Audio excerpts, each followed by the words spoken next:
Amethyst, that's one.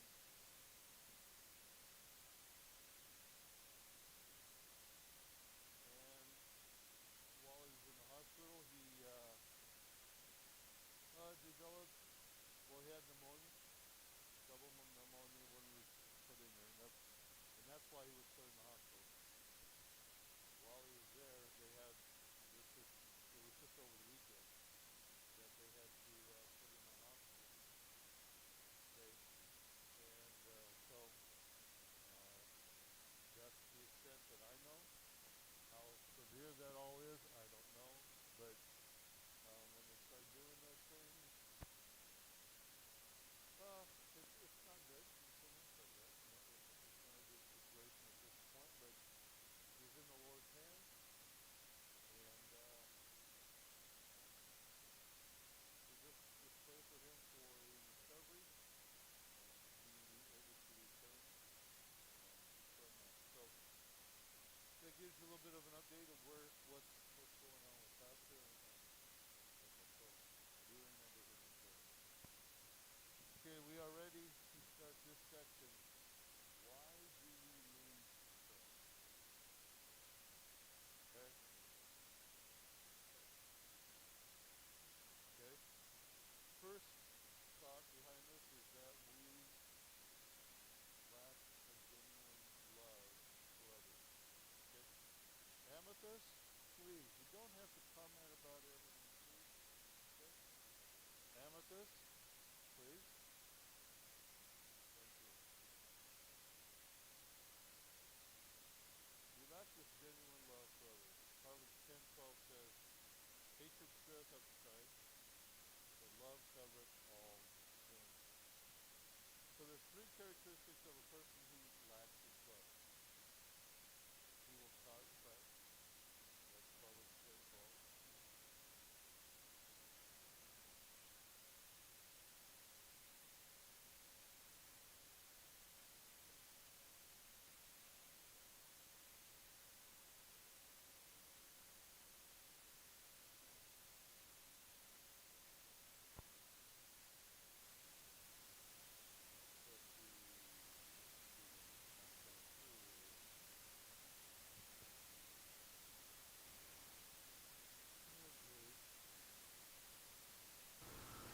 Mike's charged up. There we go. Do you hear me now?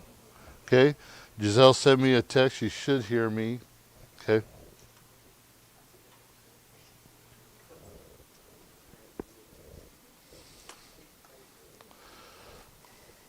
Okay. So why do we think that some people always cause arguments or make people angry? Well, they lack. Ricky, that's one. Hey, Andrew, that's one.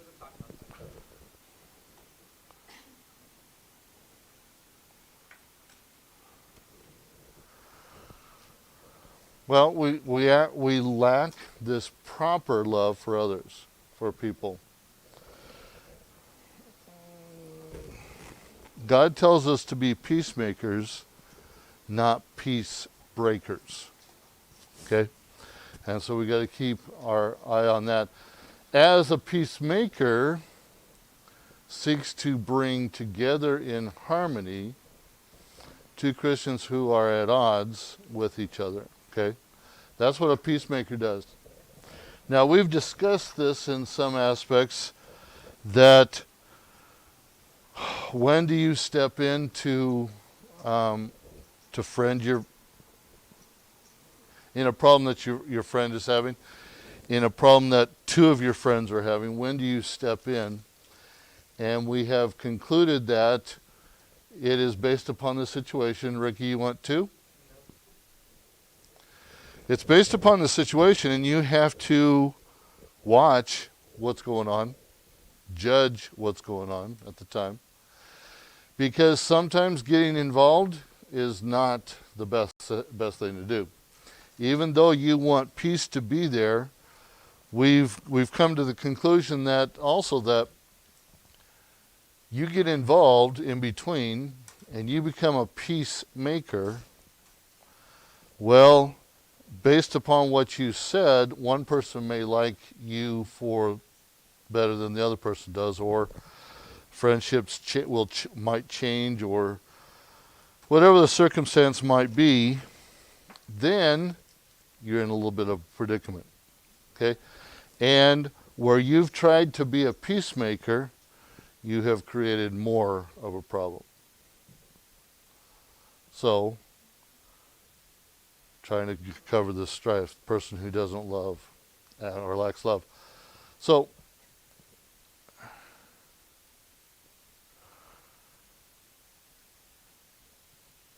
we have a tendency, based upon what's told us in these situations, to start taking those sides.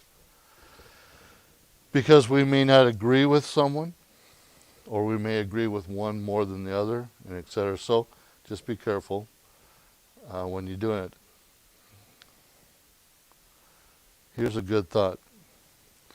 Are you part of the solution, or are you part of the problem of jealousy, bickering, criticism, backbiting?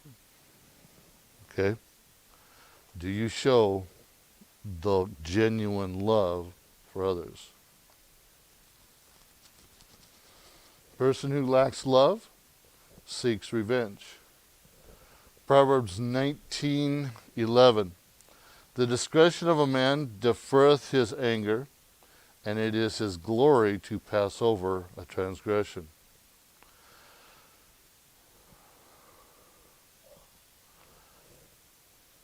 A discreet person won't seek revenge, will just overlook the situation that's there. Okay?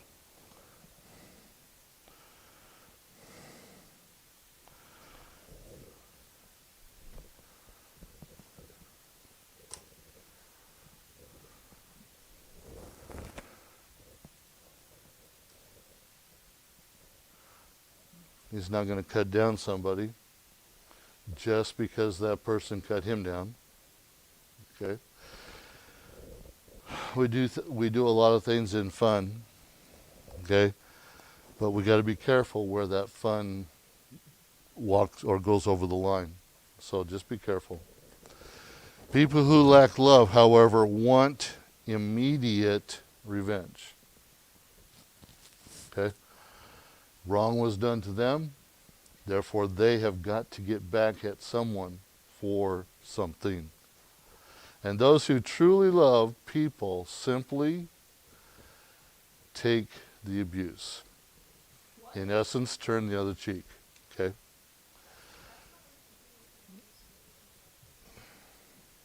Why not? Why not? Why not take the problem and just go on with it versus a person isn't who they are in the last conversation you had with them. It's who they've been throughout the whole relationship. And if they've been bad like this throughout the whole relationship and they're super toxic, you're not gonna just keep taking it. You know what I mean? You have to do something about it. You can't just let people walk all over you and you're never gonna get anything done. But I mean, sure, if they've been a good friend, a good person throughout the whole relationship, and this is just one bad thing, like, yeah, some people get upset sometimes. You're not gonna get it.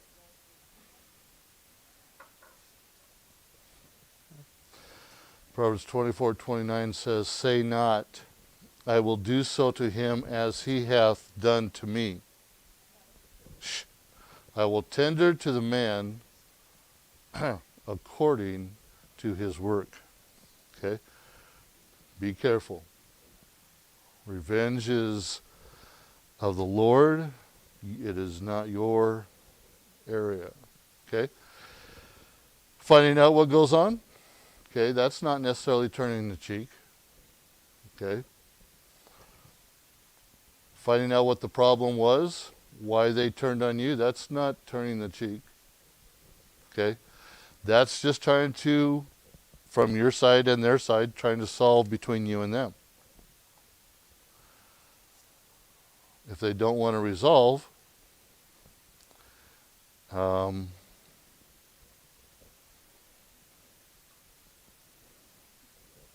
then you just basically have got to move on from that situation. Love will cover a person's sin. Okay? Love will, and the word cover here is, I guess, a questionable word, because it's not going to make it look like the sin that they're doing is wrong. Okay? But love won't look upon the sin to the degree that there has to be revenge. Okay? When one person falls into sin, rather than talking about them, we should talk to them about the problem. And if you are a good friend with someone, and someone comes to you and wants to talk to you about a problem that they know is happening, or a possibility of something that's going on, they want to talk to you about it, don't get angry with them because they're trying to help you. Listen to them. Our desire should be to reach them, not to isolate them. And if we can't go to somebody that we are good friends with and talk to them openly and honestly, then you need to ask yourself, well, is that a friend that I really need to have? And on the other side, if someone's coming to you honestly and respectfully, wanting to talk to you about a situation, you need to be open to listen to what they have to say. Third characteristic, he mocks the poor. Proverbs 14:31, he that oppresseth the poor reproacheth his maker, but he that honoreth him hath mercy on the poor. So a person who lacks love for people will laugh at those who may not deserve, or not dress as nicely as he does, or he may not be gifted as others. And you can put any other categories into that situation, into that statement, that could fit. So when you mock the poor, you're actually mocking God, because God made that person. God's interested in the poor. So if you're going to mock them, you're mocking God. Matthew 11:5 says, the blind receive their sight, and the lame walk. The lepers are cleansed, and the deaf hear. The dead are raised up, and the poor have the gospel preached to them. James 2:5, hearken, my beloved brethren, hath not God chosen the poor of this world rich in faith, and heirs of the kingdom which he hath promised to them that love him? So, God loves them. God loves them as much as he loves the rich. And if I can say this from a human's perspective, God may even love them a little bit more. Okay? Because of their graciousness. Okay? Because they lack the pride that a lot of times wealthy people have. Okay?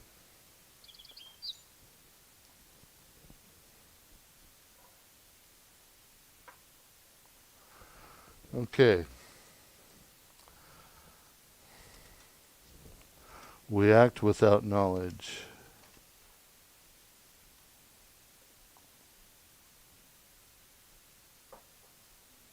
I'll have to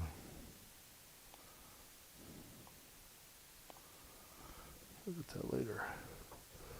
Okay. Proverbs, we act without knowledge. And that's why we lose friends. Proverbs 13:15-16 says, good understanding giveth favor, but the way of transgressors is hard. Every prudent man dealeth with knowledge, but a fool layeth open his folly. We need to get the facts before we react. Okay? And if you react before you get the facts, then make it right. Apologize. Okay? So that there is no problem between you two people. So here we go. A waitress makes a bumbling mess of serving you at a restaurant. Okay? She messed up your order. She spilled coffee or soda all over you. The Mr. and Mrs. Cole situation. Listen, Mr. Brown, if it's a good-looking waitress, then you know it's about to be a Hallmark movie. If she's ugly, it's a horror movie. Okay. You immediately complain to the manager. The manager explained her pitfall circumstances, telling you that her husband is dying of cancer, her boy just got into trouble with the police, and that her mother died last week. Sounds like my life, man. Sounds like crippling depression in a nutshell. It's too late because you have already reacted without knowledge. Now, there's no way for you to know that, okay? There's no way for you to know that that waitress who just served you and made a mess all over you had all those problems, okay? Did we like having the mess put upon us? No. Did we like the service? No. Okay, that's a given. But you gotta take into situations, the circumstances, and say to yourself, maybe they're just having a bad day. Okay? Now, if you go back to that restaurant and you get the same waitress and she does that every single time, then yeah, that's a different story. But you still have to accept it and deal with it with grace. But you can't act without knowledge. So as you go, when the restaurants finally open up, when you go back to a restaurant and something happens to you at the restaurant, think before you act. Okay?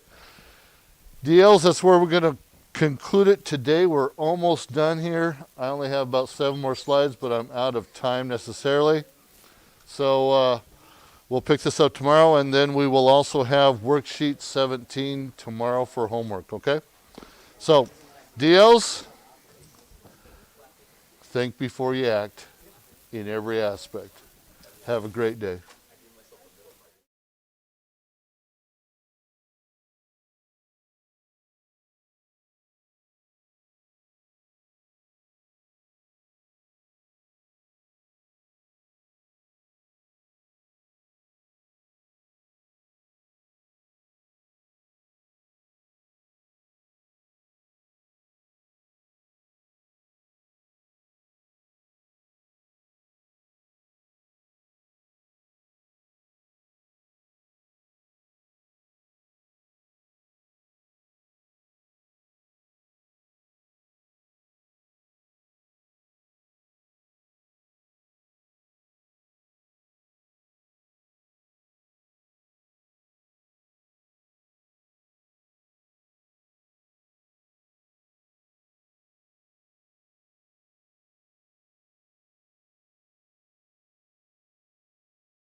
So dictionaries are needed for tomorrow. It will be a participation grade. So dictionaries are needed in class tomorrow. Then I suggest you get a dictionary because phone dictionaries do not count. Okay? So that was on Friday. You should have had a dictionary by today, but I give you until tomorrow. Again, the dictionary is a participation grade. We need it for this unit of unit chapter 12. So go ahead and open there to page number, sorry, not 12, 13, unit 13. We just took a quiz or a test over unit 11 and 12. So go ahead and turn to page 154, page 154.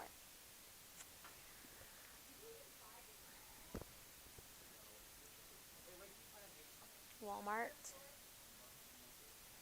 I wouldn't get a super expensive one because it's for class. But all right, so tomorrow we need our dictionaries. But go ahead and look at page number 154, just the different types of dictionaries. Okay, Ricky, go ahead and turn in your quiz. Isaac, did you already turn in your quiz? Awesome. Okay. Kinds of dictionaries. One of the most important of all books is a good dictionary. A dictionary is virtually indispensable for competent speaking, writing, and studying. Okay, if you don't know what competent means, that means you can talk well. All right? Using your words, using different kinds of words, kind of what we did the other day as we were closing out Unit 11 with different kind of exact and vivid nouns. So rather than walking, you can say jogging, or I think that's like a slow form of run, but just like briskly or trotting or something like that. Something that is very cantering, okay? So just something that is more alive than just walking, or like we practiced the other day, journeying or different things like that. So a dictionary definitely can help you with your vocabulary and in broadening that and making you sound very competent and know what you're talking about, okay? You need to be aware of the various kinds of dictionaries. Obviously, a good, reliable one for purchase. Become familiar with it.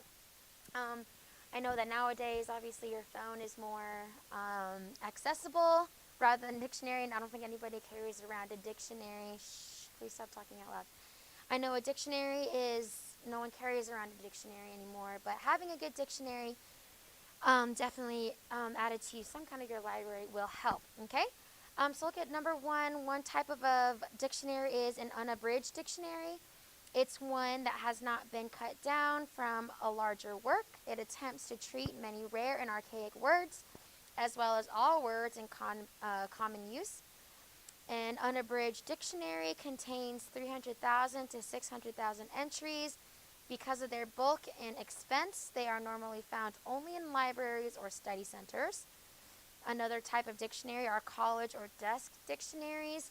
College dictionaries are good for all-purpose work, ideal for high school, college, home use. They contain more than 150,000 carefully selected words. Everyone should have ready access to the best of these dictionaries. It's just a list of dictionaries that you could probably use for tomorrow. So the American Heritage Dictionary, the Oxford American Dictionary, Random House College Dictionary, Merriam-Webster's Collegiate Dictionary. A lot of the more common dictionaries are the Merriam-Webster one or Webster's New World Dictionary. So one of those would be good. Okay, so again, for those of you who didn't write it down, make sure you do so that you can bring it tomorrow. Again, it is a participation grade. Selecting a dictionary. Which special features are of interest to you? How are the entries listed alphabetically? How the definitions arranged? How are the definitions arranged within each entry? Those are different words like the noun form of the word or the verb form of the word. Those are just different types in a dictionary that we can refer to. And then does the dictionary give clear guidance or clear guidance concerning proper usage of words? So tomorrow we're going to study that further, but you do need to bring that tomorrow, okay? So go ahead and put that away. We can't do very much without dictionaries, but go ahead and take out your literature books. Literature.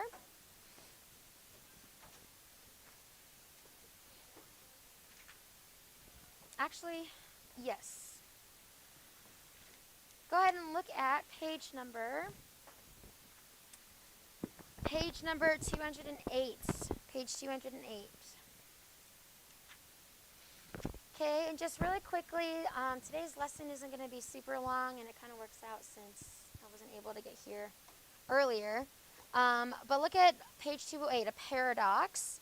Okay, a paradox is a truth expressed in the form of an apparent contradiction.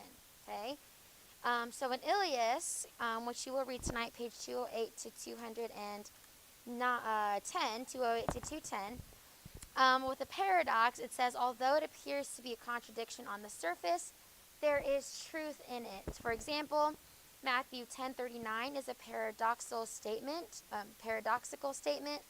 He that findeth his life shall lose it, and he that loseth his life for my sake shall find it. Obviously, the truth is, if we let our life go and we give it to God, obviously we'll find freedom in Christ. That's kind of the truth there in losing our life per se. In losing our life, we actually kind of gain it. So that is an example of a paradox. So in Ilias, it is a story written by Leo Tolstoy. We've seen him before. What story did he write, class? What was it? Not the servant. What men live by. Good job, Austin.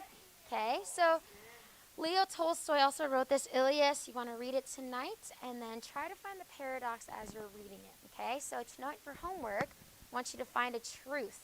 Okay, so while you're reading the story, find a truth in some aspect of the story. Okay, all right.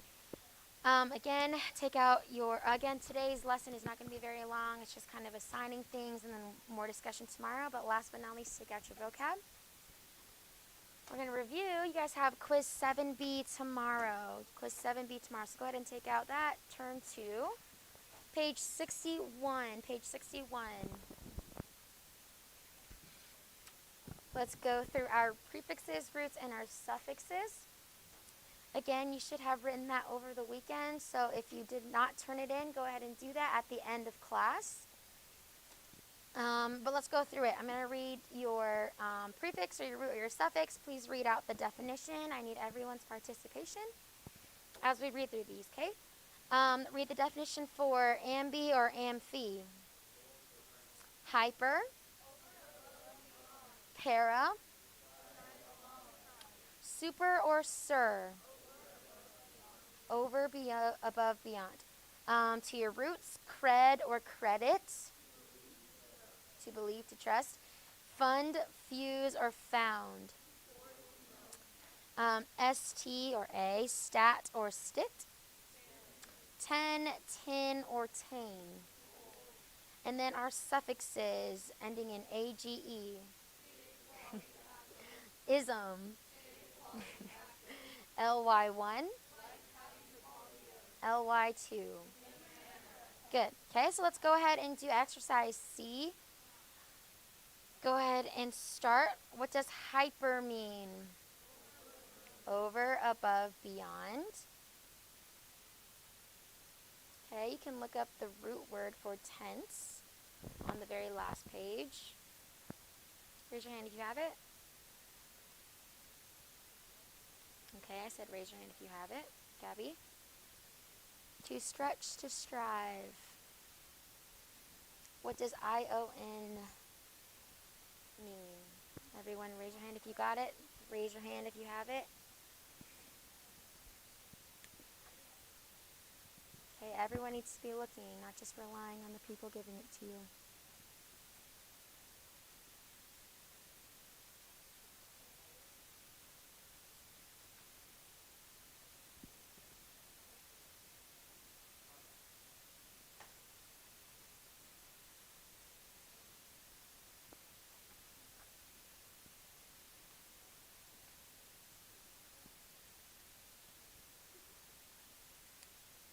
Maya, you have it? Okay, it's also ending in TION. It's at on the very last page.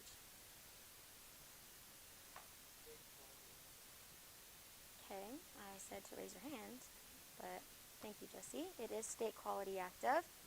What do we have as the literal meaning for hypertension? Raise your hand, please.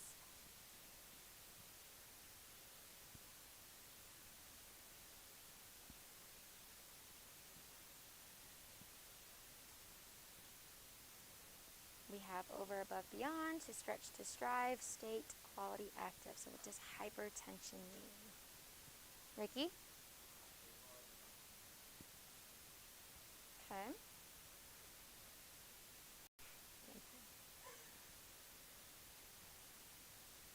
Andrew? Okay, the state of stretching beyond. Okay?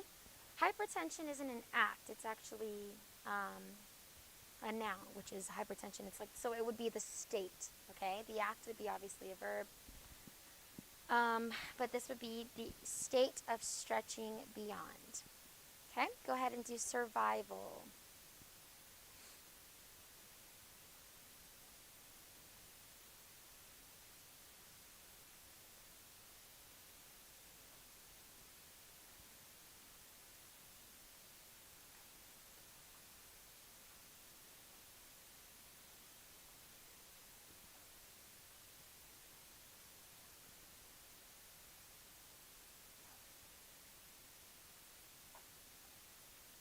And then once you have survival, go ahead and look at incredible. And we'll go over those together.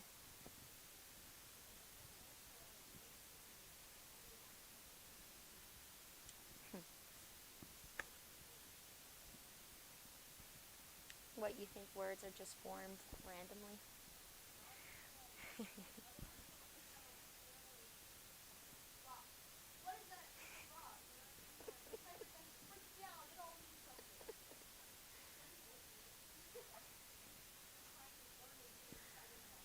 one was bullying anybody.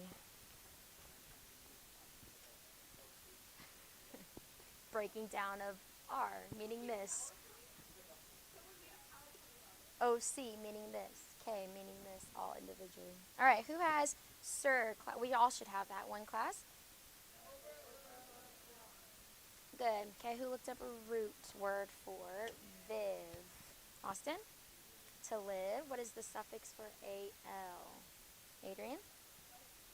Like pertaining to. So raise your hand. Who has the literal meaning? Literal meaning. Gabby?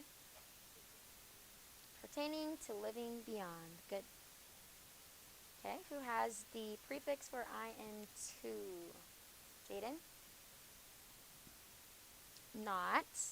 What does cred mean, class? To believe, to trust. That one is on our page. And then IBLE. Able to be. Okay, raise your hand for the literal meaning. Sophia, do you have this one? We have not. Then we have to believe, to trust, and then able to be. Okay, try to put it together. Incredible. Not to believe, to trust, or able to be.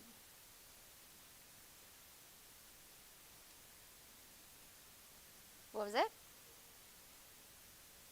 Good. Not able to be believed. Okay, you are incredible.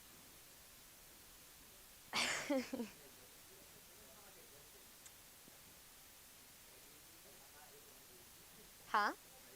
You put it together. Not to believe, to trust, able to be.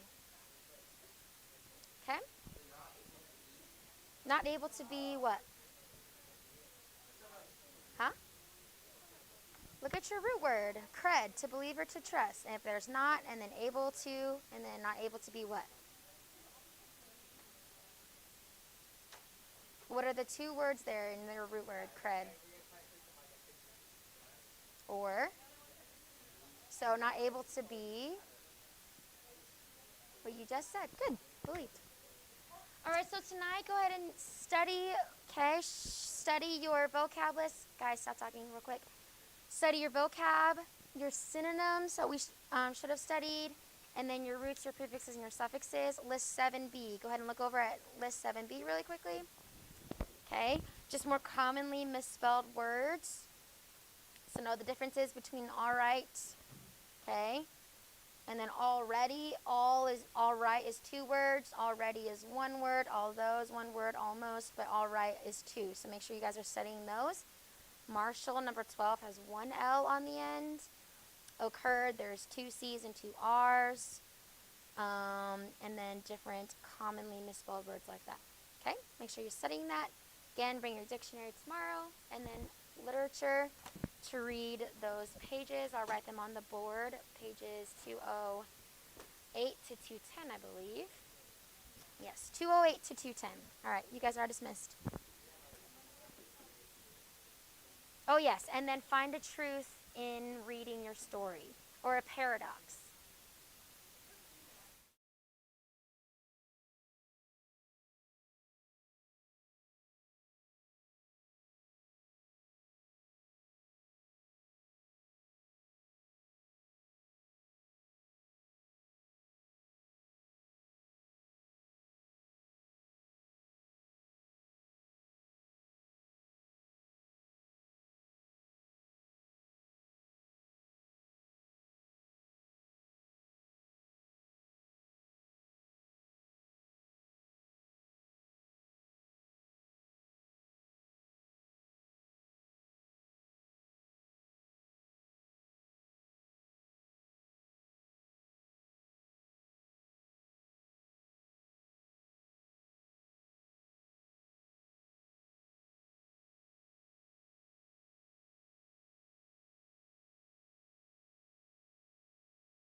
Our welcome distant learners, hope you're doing well as well. But we're going to pray. Any other prayer requests? Yes, ma'am. My dad and then my aunt and then my grandma. Wait 1 second. Adrian. Shut up. Okay, during prayer requests, you're listening, so you can pray for it on your own time. Not that you do that, but you probably should. All right, Sophia, sorry about that.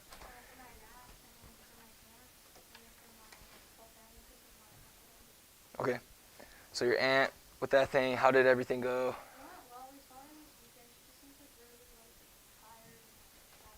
Got to try to just recover. Okay, pray for her dad, pray for her aunt and the family. Any other prayer requests? Yes, ma'am. Unspoken? Any other prayer requests? Yes, sir. Still driving away? That's a scary thing to think about. He's lying. He had it. That's pretty scary. All right, we'll pray for that. Again, keep pastors in your guys' prayers. If you guys could pray for him throughout the day. Okay, obviously, like his family, okay, all of his grandkids, his kids, his whole family in Michigan. Okay, they don't get to see him.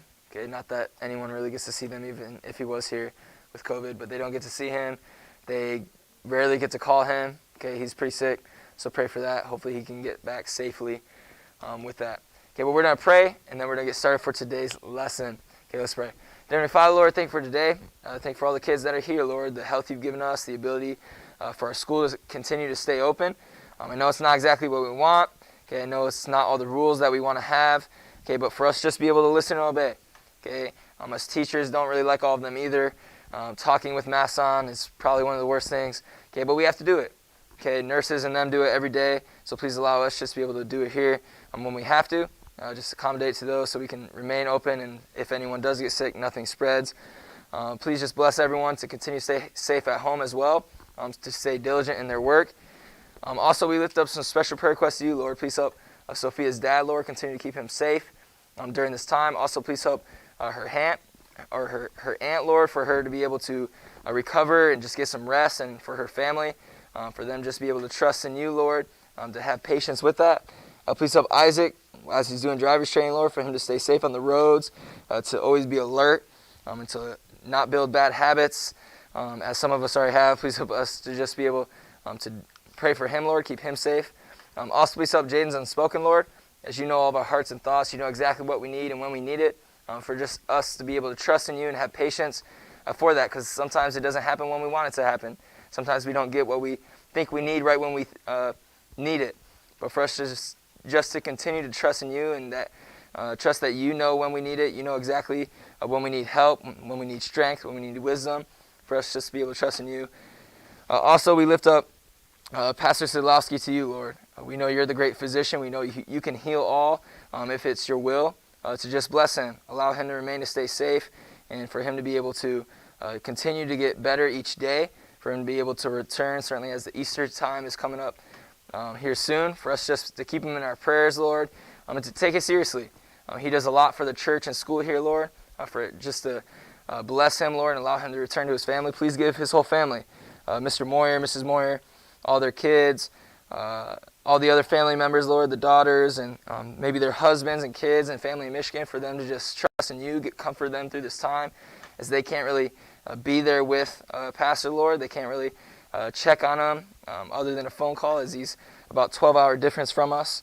Please just help them to remain faithful to you, to just trust you in this situation. Please bless this day. Bless all of us as with any quizzes or tests we have this week. In Jesus' name we pray, amen. All right, we are going to do a little bit of notes today, so pull out your notes at this time. If there was any homework you need to turn in, which I didn't give homework on Friday. Well, where did you get your haircut? The Gentleman's Club. No, that is not the name of your barbershop. It is. Ooh, It they is. have like a special like passer, like when you ring the doorbell, it's like. No. And if they don't need to right now. Okay, it's a haircut place. That's what it is. It's right there in Beaumont, like 4 minutes away. Yep. But yeah, they just have like 6 seats. You go in there, they cut it. Sorry. I think they only do guys at that place. Yeah, actually, I really don't think they do ladies hair. There are some ladies there though. There's like 2 or 3 ladies, four guys. they're actually known for doing like facial hair, but obviously I don't need that. I mean, I barely have like whiskers right now, so. Wait, have you seen the Progressive commercial where Jamie's like, my mane, and they're like, dude, do you even know what a beard is? Yeah, that's me. That's me. You can't lie though, his hair does look good. What? Dude, jealous, stop being so jealous. It's been like 2 or 3 weeks, or 2 weeks since I got a haircut, dude. Huh? I mean, you don't have to, and that's because you don't get it cut that short. But that's because you don't get it cut that short. You guys can't lie. All right, everyone quiet. Shh, we're gonna do a few notes, talk about a few more people. It is a longer chapter, so when we have a test, not after this chapter, but the next chapter, it's gonna be a harder test. Gabby, Doug, Derek, last warning, or else I'm moving you guys. Okay, you guys like talking too much anyway, so it needs to stop during class. After class, I don't care. All right, but let's begin. Good to see Elijah. He's on the stream today. We got Yuvia, Jeremiah, Giselle. Lena's on the stream as well. Lacey, good to see all you guys. Let me know if you guys need anything. Make sure you're turning in your work, as some of you did not. Giselle, I tried to send those notes again. Let me know if they didn't go through. I tried to send them. I don't know why they're not going through to you, and they went through to other people. Okay, last week we left off with talking about the patriotic factors. Okay, you guys should already have this one, but we're going to be moving on into some people who's already up there and some more events that happened during this time. Okay, the next guy we're talking about is Viscount Palmerston. Okay, he served as Britain's foreign minister and prime minister. Okay, obviously not always at the exact same time. Okay, but he was prime minister at one moment. He was responsible for much of the successful British diplomacy. Okay, he was a very good spokesman. Okay, not super aggressive about power. Okay, but really getting trade, spreading his kingdom. Okay, spreading his people, his goods, his country's goods. So he really helped with that, Viscount Palmerston. Okay, Palmerston led Britain to victory in a trade war with China, in which Britain obtained the tiny but extremely valuable colony of Hong Kong. Okay, so probably... Shh. Rick, quiet. Okay, we see this war going on between them. We're not going to really talk about that completely. Okay, because it doesn't really pertain to this age in England. But there was a little bit of war because England was trying to spread all of their goods, probably taking stuff that wasn't theirs. Okay, that's probably the moral of the story. Okay, China probably didn't want their goods. England's like, well, we want to because we're making money off of it. There's a war. England won under Palmerston. Okay, the next war we're going to see is actually a war between two different places, France and Sardinia. Okay, but Britain also joined this to stop Russia. Okay, the Crimean War. Britain joined France and Sardinia. Sorry, not France and Sardinia, but with Russia. Okay, Britain joined France and Sardinia to stop Russia's attempt to assert its dominance over Turkey and to seize portions of Turkish territory. Okay, a move which also endangered British interests in the Middle East. Again, okay, Britain basically joined this war because why? There you go. Okay, it could have hurt them. Say Russia would have won. The best defense is good offense. Okay, that's part of it. Also, they would have... That's not true because our team has It can be true. but we don't have good offense. Sometimes true. Okay, but it also, they joined this war because it was affecting them. Okay, as we just read in the last part of the note, okay, they have a lot of trading posts, okay, in different countries. Okay, if Russia took those territories, they'd be taking some of their goods and some of their market. So we see this happening in the Crimean War. Okay, which is going to bring us to our next land that deals with England. Okay, a land that we know because it's our neighbor. Okay, we have, not the Middle East, not Hawaii. They're thousands of miles away, dude. It is Canada. Okay, England's chief, that's not true. I have friends in Canada. I care about it dearly. Okay, Canada is England's chief North American possession. In 1791, British Prime Minister William Pitt the Younger, not the elder, but the younger, divided Canada into two sections. Okay, obviously, France hosted or owned or whatever you want, explored. Okay, a lot of that Quebec area of Canada, okay, which would be like northeast. Okay, there's a lot, yes, there's a lot of French up there. There still is. Okay, but also part of it to the Britons. Okay, to ease tension. Okay, there's a lot of tension between these countries, even in the New World. Okay, they wanted the land. Okay, obviously once America became its own country, they couldn't have it anymore, so where did they go? They tried to get to Canada. Okay, they wanted more land and stuff and exploration in Canada.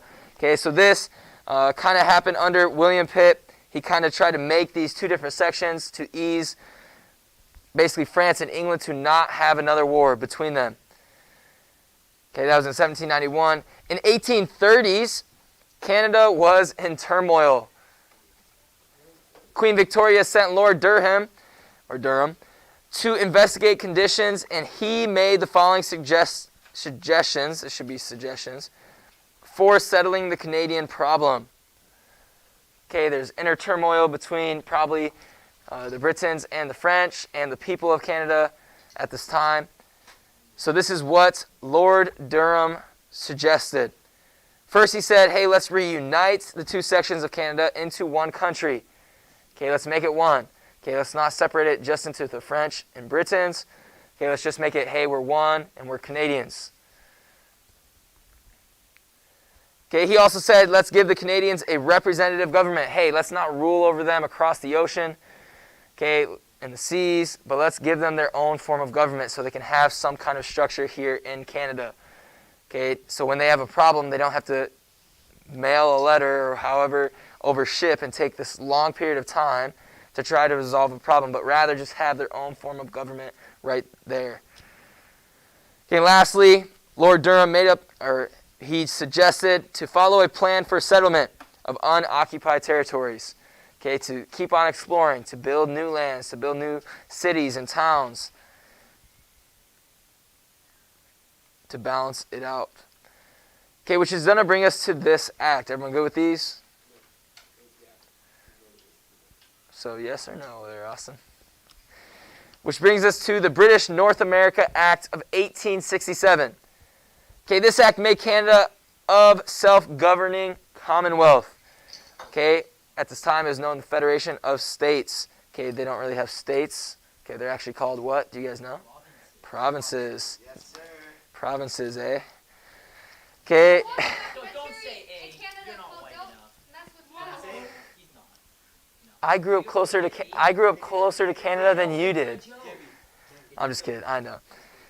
All right, but we also have England prepared Canada for and eventually granted self-government, okay? England finally gave them self-government. They were allowed to rule themselves. This is where we see Canada kind of becoming Canada, not ruled by other countries at this time. Yes, I'm actually only in Michigan. I was only 3.5 hours from Canada. Detroit, go to the Detroit Bridge. People come over the border all the time. Oh yeah, all the time. Isn't there a picture of that one time? Not during COVID though. Canada's on lockdown. Yeah, just to get into Canada, it's 2 weeks and I think it's 2 negative tests of COVID. Yep. And if you're in Canada, you can't really come to America. Yeah, because my grandpa, I think it was his mom died. He couldn't even go to the funeral. Yep. A good friend of mine lives there. He's from there. He went to college with me, played basketball with me. He couldn't come to we had 4 friends of ours and teammates of ours have weddings this last summer when I got married. He couldn't go to any of them. You guys all had weddings at the same time. He didn't, but yeah, there's 4, not same day, but yeah, same summer, yeah. And he was supposed to go to all of them. He's in all of them. He couldn't go to any of them. He couldn't, actually, it did work out really well. But he couldn't go to Australia. He's supposed to go to Australia, paid for by the guy. Couldn't go to Australia. Couldn't come to California. Couldn't go to, I think another one was in Wisconsin. Huh? I went to those 3. And then I had another one in Pennsylvania. I had 4 weddings last summer.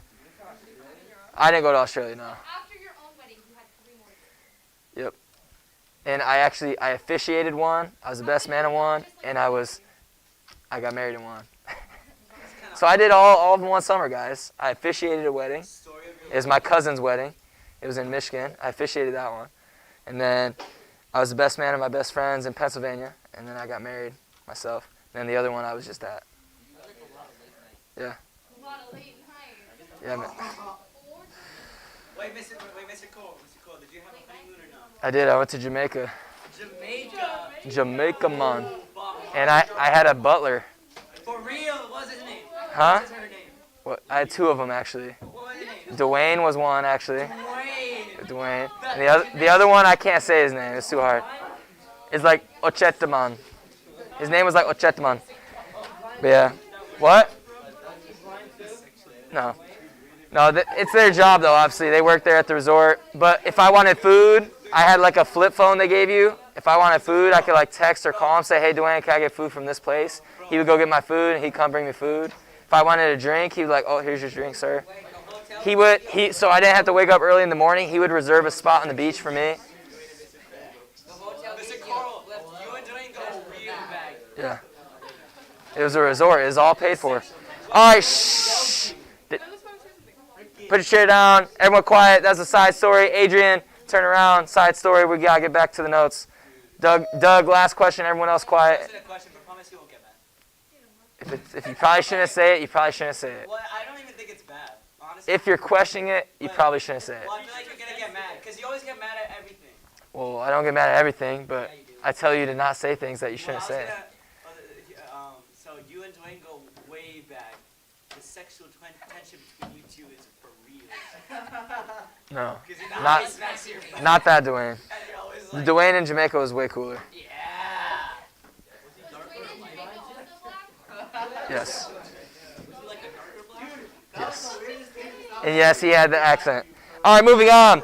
Okay, this is going to bring us to our next note, which is a rebellion. Shh. Okay, we're done with the side note. Okay, moving on in the notes. Shh, Doug. We already did it. Sorry, I must have skipped it. I thought we did it. Okay, it was up there. I just didn't say it. My bad. Okay, we have this East India Company. Yes, Pirates of the Caribbean. There you go. Okay, a powerful trade company which was not officially connected with the government, even though it was a tool of British settlement. Okay, just like Pirates of the Caribbean. Man, who knew that movie was so historically accurate? It actually is a little accurate with that part of it. It's pretty good. They're actually pretty good. That one would start. That one would start in the second one. That's the second and third one. Yeah. Yeah. Dead Men Tell No Tales. The most historic movie I've ever seen is Rango. All right. Shh.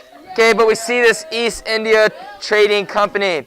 Okay, but this is going to bring us to a rebellion under this time. Okay, a rebellion. As Adrian, shh. Gabby, shh. As the siblings are talking. Adrian, when I say quiet, that doesn't mean you finish your sentence. That means you stop. Unless you would like to go to the office. Okay, instead of, in our notes, it has British offers, but I think it should be British. Officers. Yeah, just changing the notes. The notes aren't mine. No, I can't say I don't have typos all the time either. I do. Okay, but we have this rebellion. Okay, again, as England and Britain is expanding them, not in power, but in trade, exploration. Okay, we have this Sepoy Rebellion. Okay, this began in 1857 among the native or Indian soldiers here in North America. Okay, it involved the age-old traditions of India. Okay, believing that the British officers had little and no respect for their religious beliefs. They rebelled rather than violate their religion. Wait, who was right? Huh? Believing. It'd be, oops. Believing doesn't mean so. Good job, Jack. It'll come back in a second. Maybe. Asian might mess up. It would kind of be, I would say Britain would be wrong. It's kind of both sides are wrong. You know what I mean? Like, they were ruining the opportunity for their country and some people that wanted it, but also Britain should have respected their country's beliefs and should have stayed out of it. A little bit. They're both wrong, though. They're both in the wrong, both in the right. That's never true. Me and my brother fight, we get told and we know not to do it. That's never true. We get right. That's not true. No. All right, which is going to bring us to this act. This rebellion, the Sepoy Rebellion, happened in 1857. In 1858, the India Act, not hard to remember because it's called just the India Act. It wrested, that doesn't sound right, it should be wrestled, I think. It wrestled away the last, No, rested I don't know. Is that right? Taking away power. Maybe that is right. And his name was John. All right, it wrested away the last vestige of political authority from the East India Company and gave full political control of India to the British government. In 1876, so about 20 years later, Parliament recognized Queen Victoria as Empress of India. So from the rebellion, about 20 years later, we see Britain really expanding in that country, in that area. Keep your chair down. Stop stomping your feet as it's annoying, please. Put your chair down. Okay, shouldn't have to tell you 1,000 times. I'm going to move you back over there so you don't do it. Okay, we see this happening, the India Act, where they knew, you want to know the note. Also, Parliament recognized Queen Victoria as Empress of India as well. You want to know that as well. Okay, one of the things that were going on in India. There's no time to possibility. We have plenty of time. Okay, one thing that was happening in India that Britain was trying to change is called a sati. Okay, this is the Indian practice of forcing widows to hurl themselves upon their husband's funeral pyres. What? Yes. Okay, it was a tradition that was in their country, in their religion, in India. Funeral pyres are like Fires. They burn. They would burn the bodies and then say the wife would have to go on the fire and die as well. Oh, so they just like throw Yes. Yeah, so if a chick's husband died, she would have to kill herself. Yes. Okay, so that's something that was trying to be changed, but you'll want to know the term for that. Shh, you'll want to know the term for that. It is a sati. Woman's right? Okay, but this is going to show us, okay, this is showing Britain. Okay, under this time also, we talked about it a little bit. This is the age of what? No, we're kind of past that. Okay, expansion, but who were being sent out by Britain? There it is. The age of missions. I know it's a lot of different ages. Okay, but the age of missions. Okay, so with Britain exploring and going to all these different areas and meeting these new people and new religions, they see the need for having to send more missionaries. Okay, the one we're going to know as the father of modern missions is William Carey. Shh, put your shoe on. You weirdo. Put your shoe on. That's disgusting. William Carey. Not only is that disgusting, your shoes off, but this floor is disgusting. You don't want to walk in these with socks. Who knows what Dude, I'm literally amoebas. walk barefoot around my house. It's disgusting. You wear socks. I mean, I can walk barefoot, but I like socks. So I can't. I have to wear socks. You don't wear Just shoes. as You long shoes, you have to wear socks. as long as you don't wear socks to bed, Yeah, when you're sleeping, you take the socks off. You get up in the morning, you put new socks on. I'm okay with that. I'm okay with that. Or slippers. Slippers or socks. People who walk outside in their garage and wear socks or barefoot are literally insane. That's Derek. That's Derek. I see That's that Derek. happening, and I'm like, you're a psychopath. All right, shh. We get too loud, carry away. Austin. Adrian. No, you know exactly why I'm calling you out. Be quiet. I'm sick of you negating other people. A lot of people could negate you as well. So just be quiet and hold your tongue. Probably teach you something later on in your life. Okay, but William Carey, he's known as the father of modern missions. He had to settle in Danish territory when he went to India because of the hostility of the East India Company toward missions. Okay, the trading company was for what? Trading. Okay, they didn't care about anything else. As long as they were spices, food, clothes, all different stuff. Okay, but they wanted but they wanted money. They're all about the money, the benefiting of themselves. They didn't care about the souls or whatever of the people. They didn't care. That wasn't their job. So they didn't care about missions. Okay, so we're going to see William Carey kind of fight this. But we're going to talk about a bunch of different people that were sent out in missions at this time. Also, a lady, Amy Carmichael, an Irish woman who worked for years to rescue young Indian girls. Again, India, talking about India, like I was trying to say earlier. Okay, she would try to save young Indian girls from a life of prostitution in a pagan temples and to bring them to Christ. You mean that girls don't want prostitutes in a church? Shh. Didn't she write a book? Yes, she also wrote, she probably has a couple books, but yes, she does have one about her life. Okay, but we see these people going to India, okay, because of trade, because of exploration, Okay, this is opening a window for people to go to missions, seeing the need for people. Okay, man, they need a Savior. Man, they need help. Okay, they need help in how they should be living their life. Okay, and we see that through some of these people, and there's many others we could talk about for hours, but we're not going to talk about all of them. Okay, but this is going to bring us to our next country that Britain really explored into. Okay, India. Okay, it is going to be Africa, and we've talked about in previous chapters towards the beginning of the book. Africa was known as the what? Dark continent. Because of why? And do not say that. Okay, no one knew anything about them. Adrian. I literally just said do not say that. And I've given you 3 warnings. He just said the N-word? No, he didn't. Okay? Just shut your mouth. I don't want to hear another word. Because when you say something, it's usually pretty dumb. So just stop talking. Boom, roasted. Okay, I'm sick of it. What happened? I want to hear okay. I want to hear yes, sir, and not do it again. And I don't want to hear sorry because you guys are never really sorry. Okay, but we see Africa. Adrian. None. No talking. Period. Africa was called the Dark Continent because so little was known about the land and its people. The nations of Europe saw Africa as a source of riches. Okay, Africa does have a lot of natural resources. Okay, Egypt is also in Africa. Okay, I didn't know that for the longest time. you thought it was part of the Middle East? I don't even know where I thought Egypt was, but I didn't think it was all part of That's funny. It is. No, legit. I thought it was like I was like in little. between. I thought like Oh, you're right, yeah, Israel and all these places were just random. Like, I knew it wasn't in the Middle East, but I didn't knew even it know they wasn't were in part of Africa. like Oh man. Oh man. Well, you'll know next year because we have geography. So Are you serious? Yes. you don't have geography. No. You're in the next class. We skipped geography. I know. Shh. Northeast Africa. It's at the top right.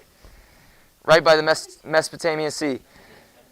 Okay, so moving on with this, because of all the traveling and the wanting of riches, okay, many, however, saw it as a mission field ripe for the harvest.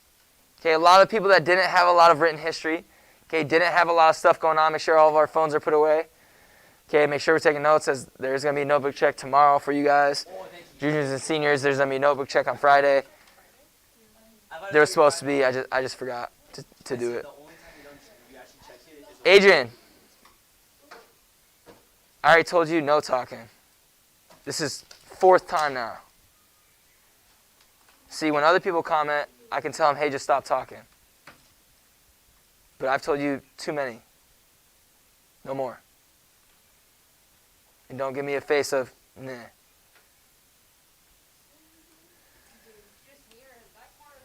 Okay, in addition to evangelizing, the African people missionaries established churches, schools, and hospitals.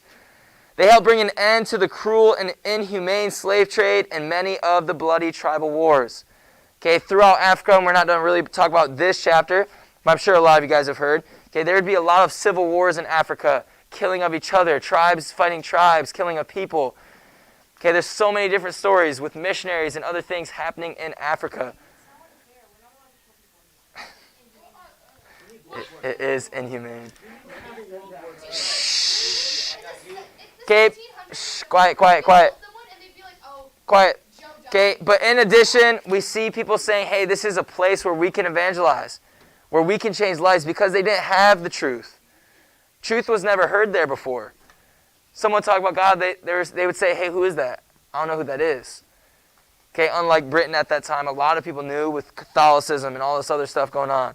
Okay, Lutheranism, Calvinism, all these other religions. Okay, they didn't have anything else. Rick?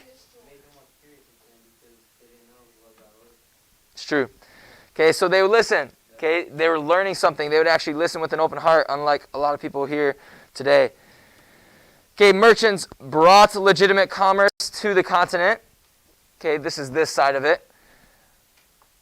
Okay, purchasing palm oil, ivory, beautiful woods to sell in Europe and America. Africa, in turn, provided a market for manufactured goods. Okay, it had a lot of resources. Okay, gave for trading on that part of it, the industry side. It gave a lot to Britain and a lot to the people. Doug, shh, Gabby. Okay, this is going to be our last note for today, this next one. Okay, Africa's wealth. Africa's wealth. It particularly, that's spelled wrong, I'm sorry. Okay, it was particularly its gold, ivory, and diamonds. Those were probably the 3 highest things it was known for its wealth. It made colonization a very profitable venture, and nations scrambled to obtain territory. Okay, so as we see Britain and other countries going into Africa, finding these natural resources, okay, they're starting to use the land. They're trying to make it their own. Okay, and this is going to happen where they're taking stuff away from the Africans. Okay, and this is why we're going to see missions, okay, become a big thing in Africa, because they're like, hey, we need to go talk to these people, save these people, not just take whatever is theirs. Okay, yes, sir, I can go back. Okay, but that's it for the notes. What? What is ivory? Ivory? Like elephant tusks. Yes. It comes from tusk. That's usually where they get most of it. So it's like rare. Expand on that. You still need it? Stuff you should not have. Pretty much it's just like.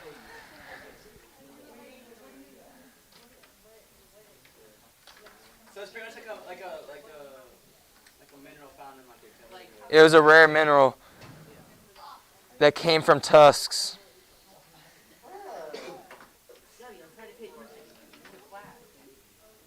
So if I go to a tusk and I take it, there'd be ivory in it. What? I gotta say, it's All right, is everyone good with this? like if I ask you, when's the class tomorrow? All right, guys, listen up. There will be no homework tonight, but there is going to be a notebook check tomorrow. Okay, usually you don't tell the students there's a notebook check, but I'm telling you. Okay, make sure you have all your notes filled out. If you do not, it will be a 0. If you do, it will be an A.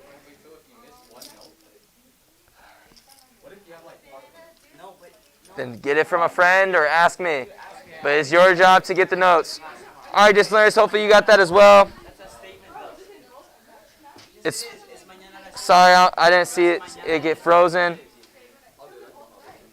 I don't like Miss Liz's class because it's like they're both right.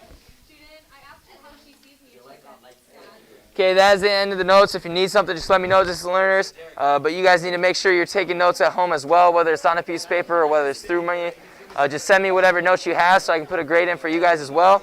Let me know if you guys have any questions. We will see you tomorrow.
All right, welcome to geometry. Let's go ahead and get started. Why is this thing pointed so low?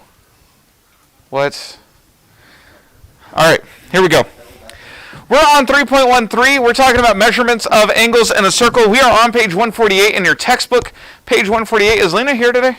No. She's off sick. Is she? The only people that are actually here is me, Gabby, Derek, Andrew, and Amethyst. I do not know where Amethyst is in that room.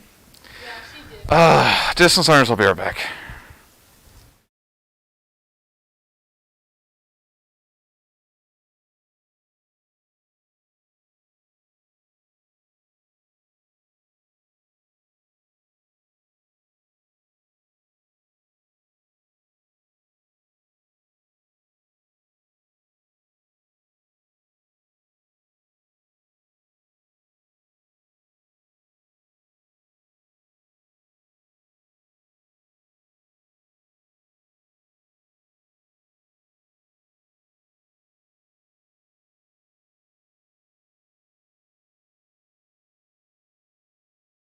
All right, again, we are on 313. I should probably turn this down so I stop deafening the distance learners. That would probably be a good idea.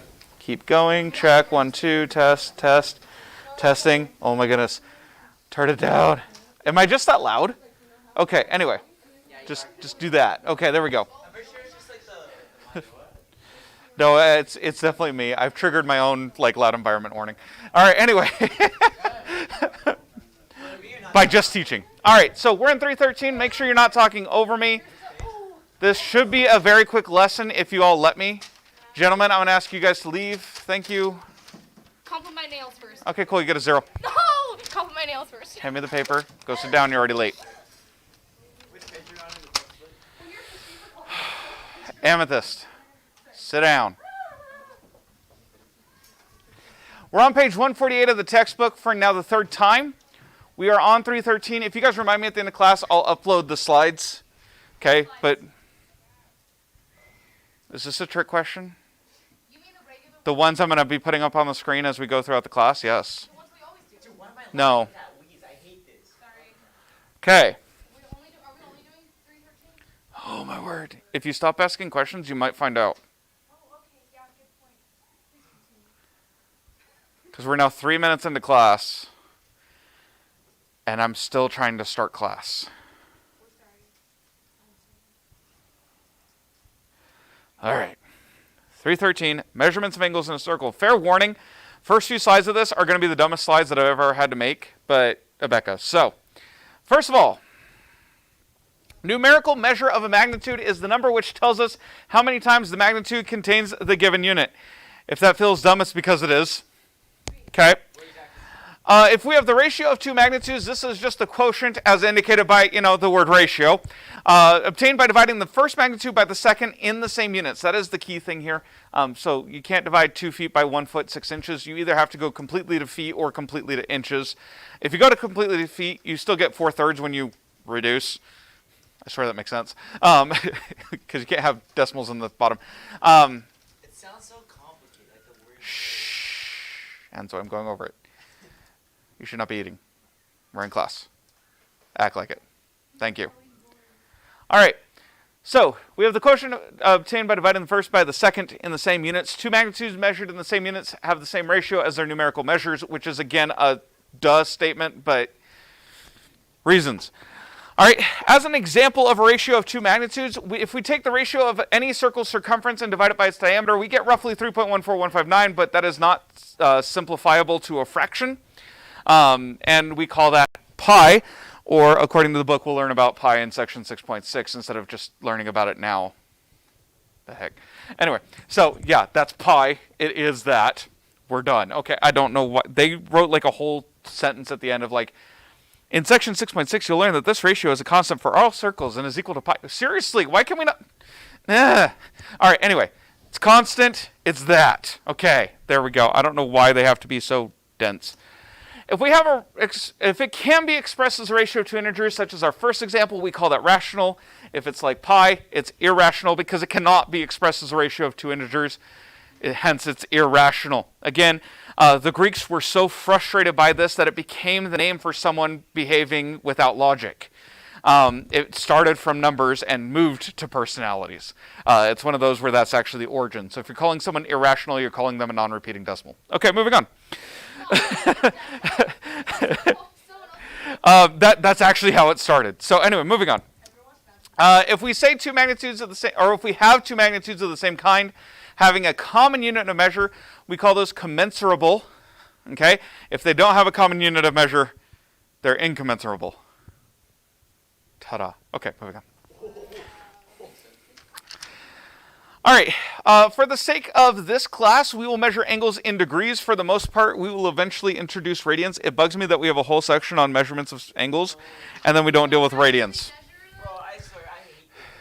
Okay. So an angle degree is a common unit for measuring angles. It is specifically 1/360th of a rotation.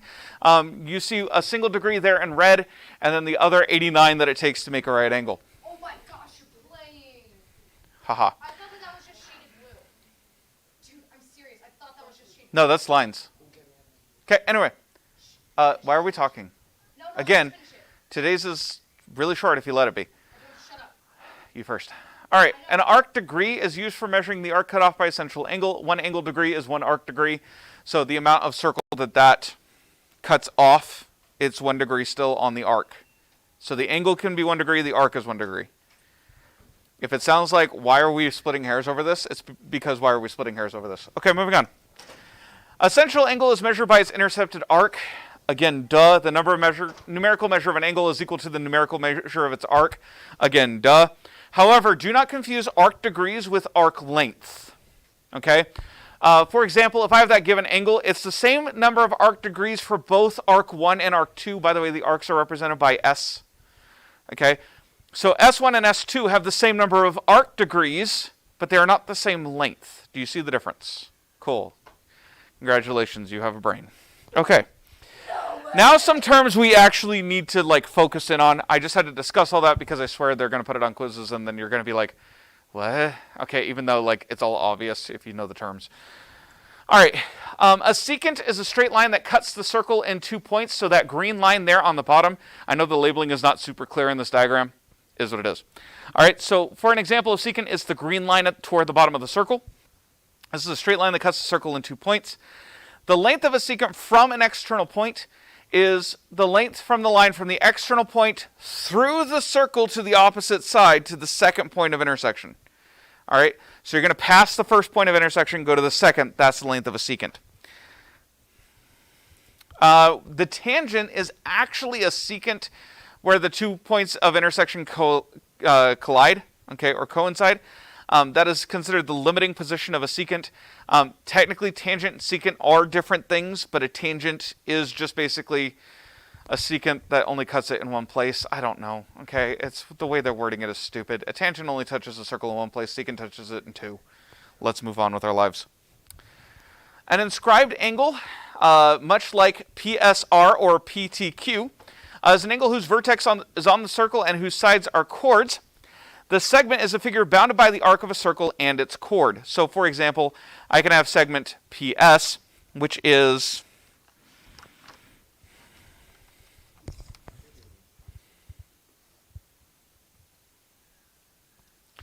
okay. So I could have PS, and then we'd have this segment of the circle. So this whole region. All right, does that make sense? Okay. So that's the idea.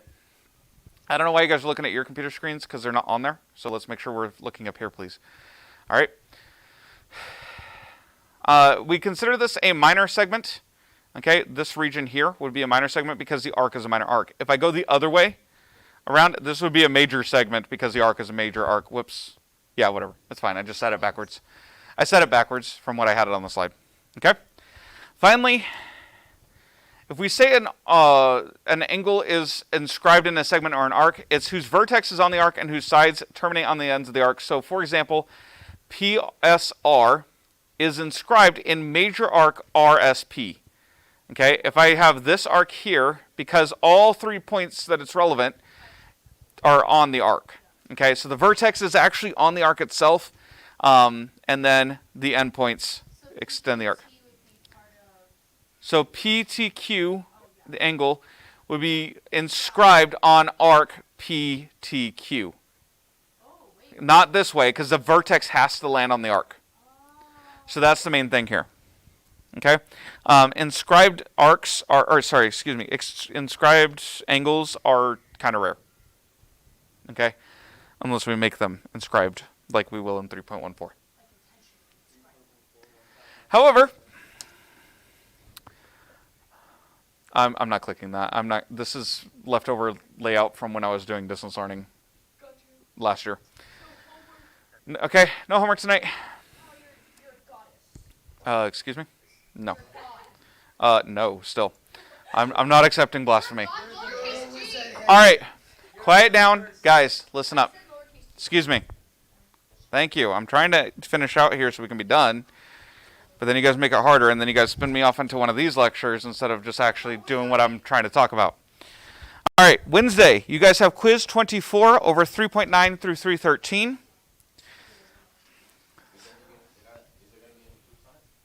I don't know. I don't think so. I think it's a terms quiz. Yes, quiz 24 on Wednesday over 3.9 to 3.13. I believe that is completely terms. Let me look. Yeah, not only is it completely terms, it fits exactly on one page. Like, it's not even stapled. All right, so make sure you guys are studying for that. We will go over 3.14 tomorrow. It's just, I didn't feel like trying to get that. Well, actually, I thought 313 would take longer. And it probably would have if I hadn't made slides. But anyway. All right, we good? Cool. Yep. Yeah, that's fine. Just make sure you come back in here. Because you need to be in here the whole class period.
students, okay?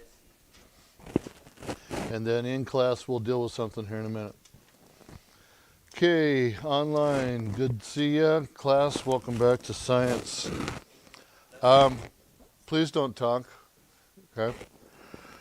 Okay.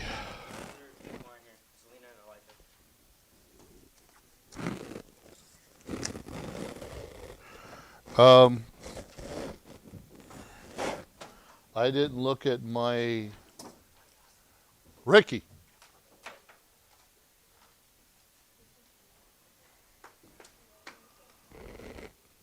DLs, I didn't look at my preparation papers properly, good enough, and so I don't have a review sheet or review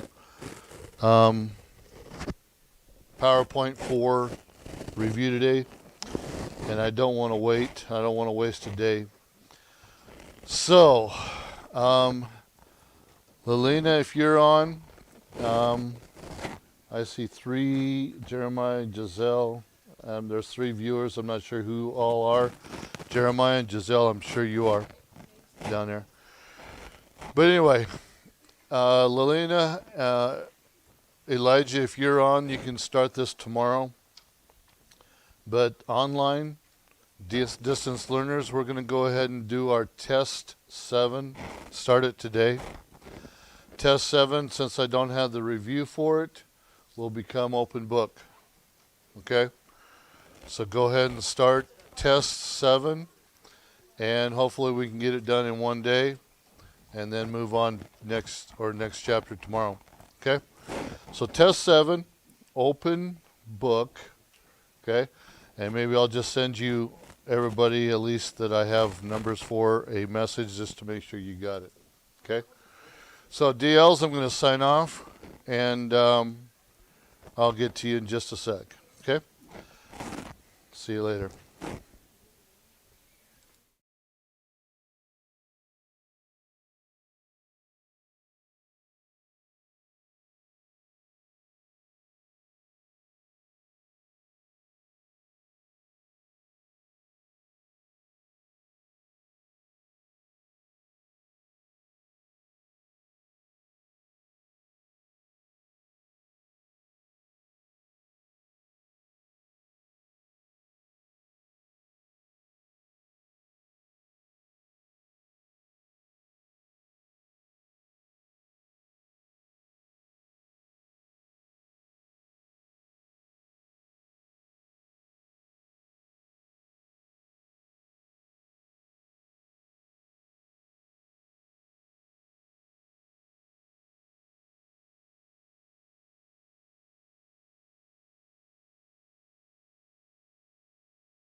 Me too. All right, there we go. Whoops, hello. Let's go ahead and turn that way down. All right. Welcome to Algebra 1. We're going to get started. We are in 6.1. Ah, there's a typo on slide 2. Escape. I'm fixing it. No, I'm fixing it. I am not. No, I'm not having a typo. Can you tell I copied the template? Anyway. All right.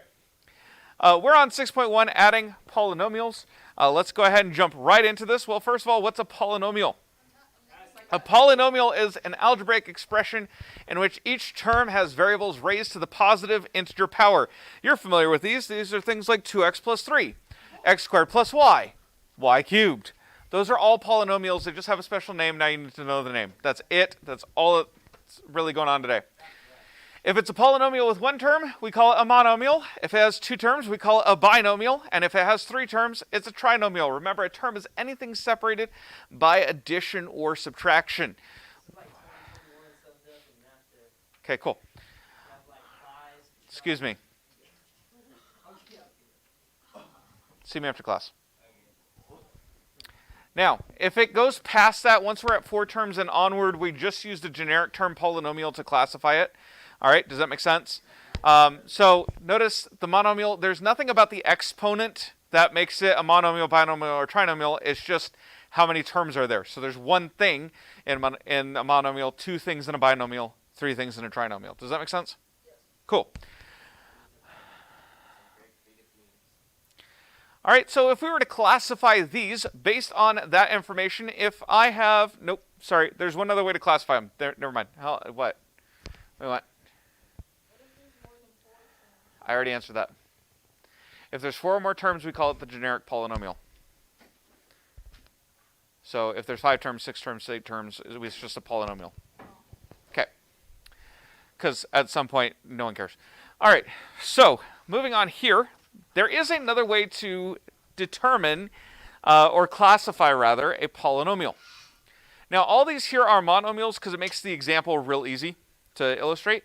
But we can do it. We can describe it in terms of what we call its degree. Well, there goes my textbook. All right, that's what we call its degree. Okay, and so here's what we mean by degree. All you do, and should change. Why are you like this?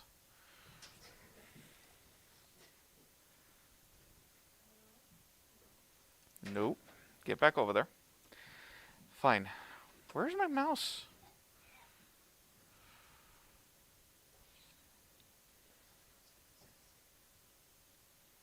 Pointer options. No, pen, not hidden. No wonder it's having problems.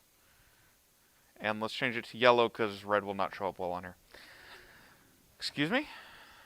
No, see me after class. You're done. You're being unbelievably rude. I'm done. I don't understand what's going on today. Okay? It's almost like you guys forgot I'm your teacher.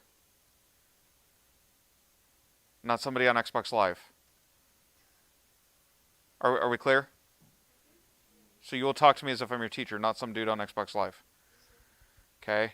I'm not the annoying 12-year-old in Fortnite. Okay? Treat me with some sort of respect here. You both will see me after class. Now, okay? So, first things first, okay? We look at its exponent. Its exponent. If there's no exponent, what is it? 1. Adrian, put it down. If you can't, okay, no, listen. If you can't handle sitting in class, you're going to get kicked out of class. 3 times, less than 5 minutes. Unacceptable, unexcusable. Now, if there's nothing there, what is it? It's a 1. Okay, it means the exponent's 1. This is a first degree, whoops, polynomial. So you just keep going, like if there's 2. So here, it's a 4, so it's 4th degree. Now, there is one catch. We take our highest number of, okay, if there's multiple terms, I'll show you guys how this works later. But you pick the term where it's going to give you the highest degree, okay? So in this case, though, we have 2 exponents, but we're in the same term. Here's the key thing. We can only pull the exponents from one term, okay? But we have to count for all the exponents in one term. So 5 plus 2 is? 7th. So this is the 7th degree. Yeah. All right. Now here, I'm just going to point this out. This is the same thing as saying 5x to the 0th, right? Because anything to the 0th power is 1. Okay. So since I have x to the 0th, this is a 0th, yes, that's a word, degree polynomial. First degree, you have a 1. There's actually, this is started out as 4x, remember. So it's 4x to the first. There's still a degree versus 5, which is times no variable. Does that make sense? So it has no degree. Or, sorry, excuse me, it has a 0 degree. Because it has an x that makes it 1. Yeah, because it's to the first power. If x is gone, that means it's essentially x to the 0th power. So you know what I mean. Sure. Yes? So I think I understood 1 or understood 0 then. So if you have 0, then if you know you're... Right. This is not a 0th degree. This is a no degree. Because 0 times anything is 0. Okay? So for all we know, x had a degree, but it went away because 0. Does that make sense? So it's kind of, it's not undefined, but it's an undefined type situation where because 0 is such a wild card, it's the wrong word, but you know what I mean. Because it has the effects it does, we have to say it's no degree. So let's go through and classify things both ways. So first of all, 4x plus 5, is it monomial, binomial, trinomial, or just generic polynomial? Binomial. Okay, so this is a binomial. Oops, I should have written this later. Nah. Boo.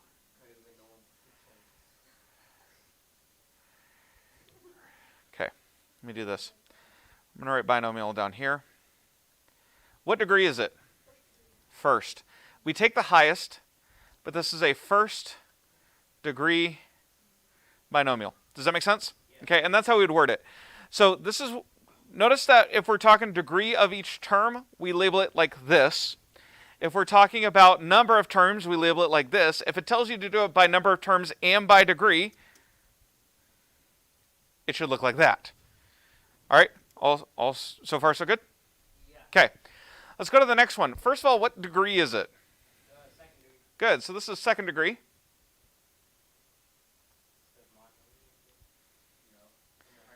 Trinomial, good. Wait, x counts as a term, right? Yeah. And second. Term is, okay, in this case, term is x squared, negative 3x, positive 2. Those are your 3 terms. All right, next one. What degree is it? Fifth degree.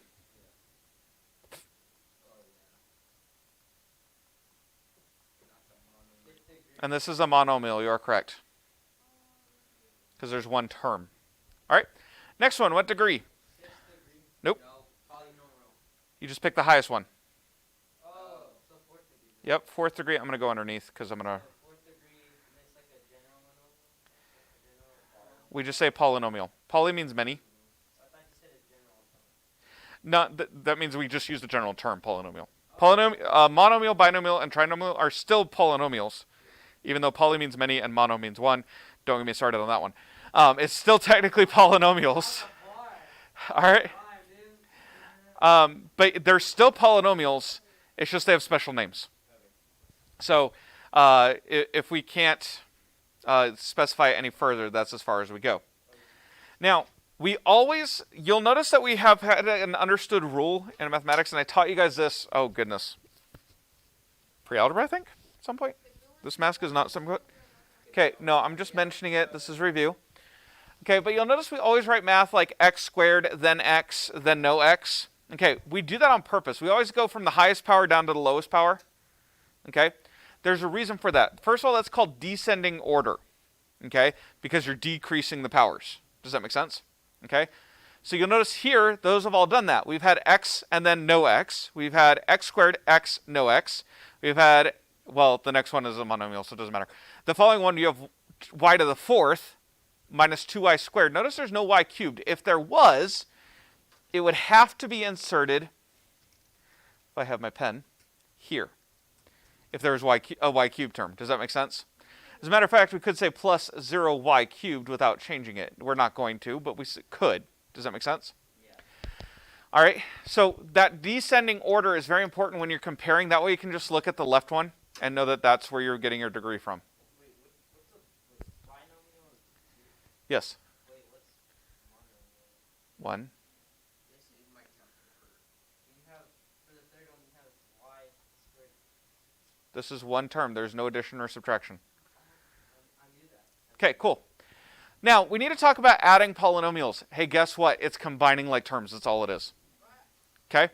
So there's nothing happening with the parentheses, so we can just rewrite it without 5x cubed plus 8x squared minus 3x plus 1 plus x cubed minus 4x minus 5.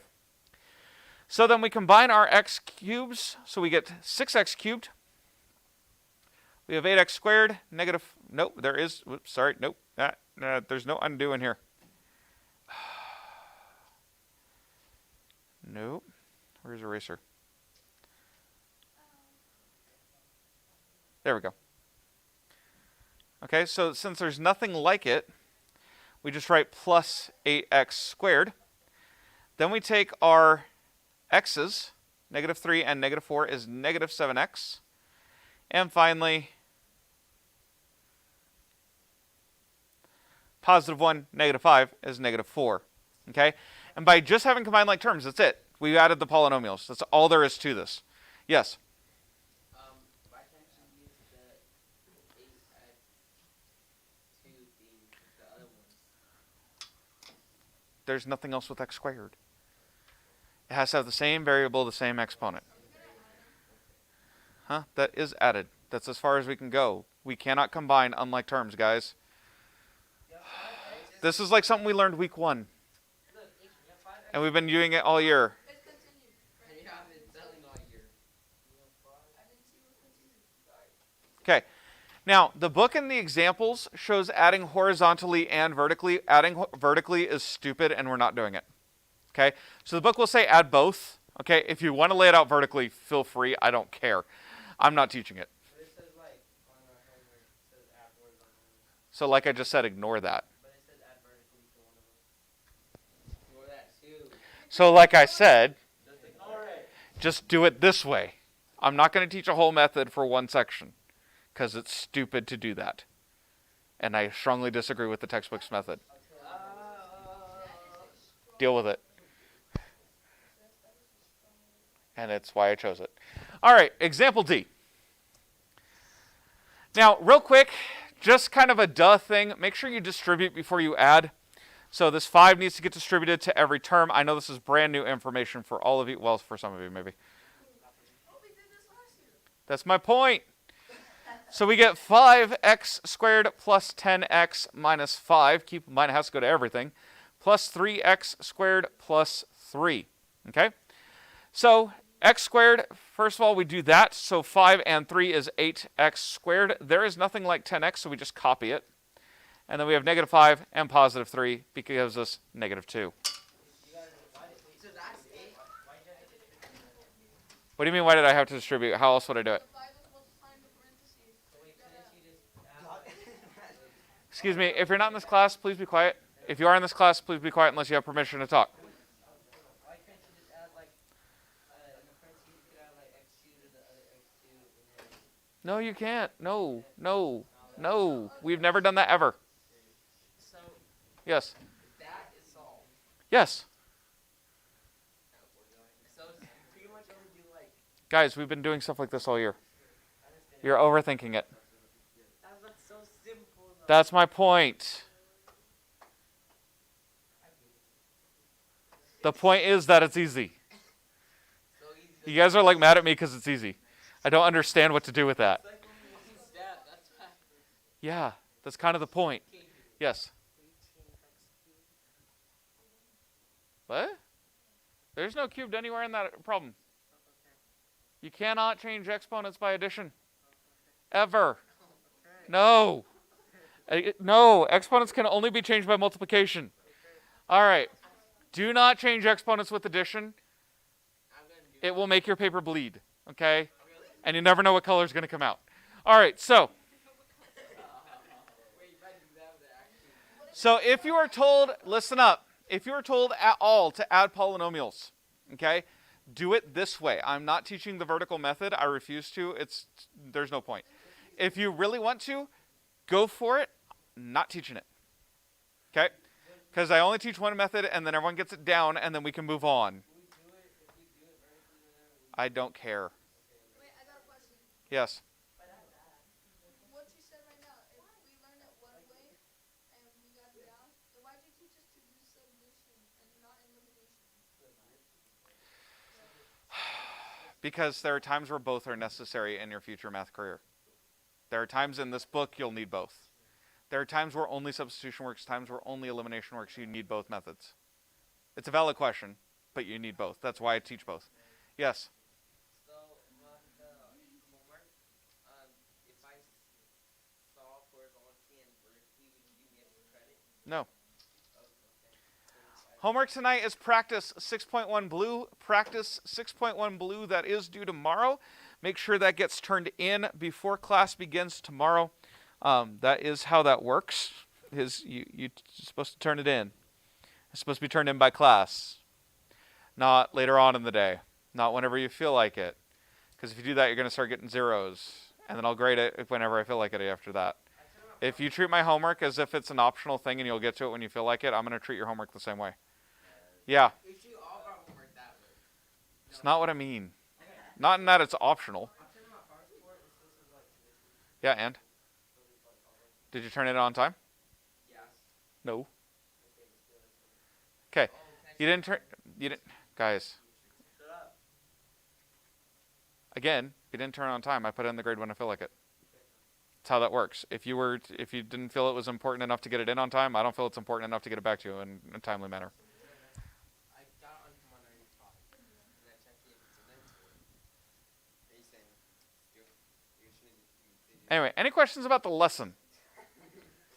Cool. Distance learners, we'll see you guys later.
Okay.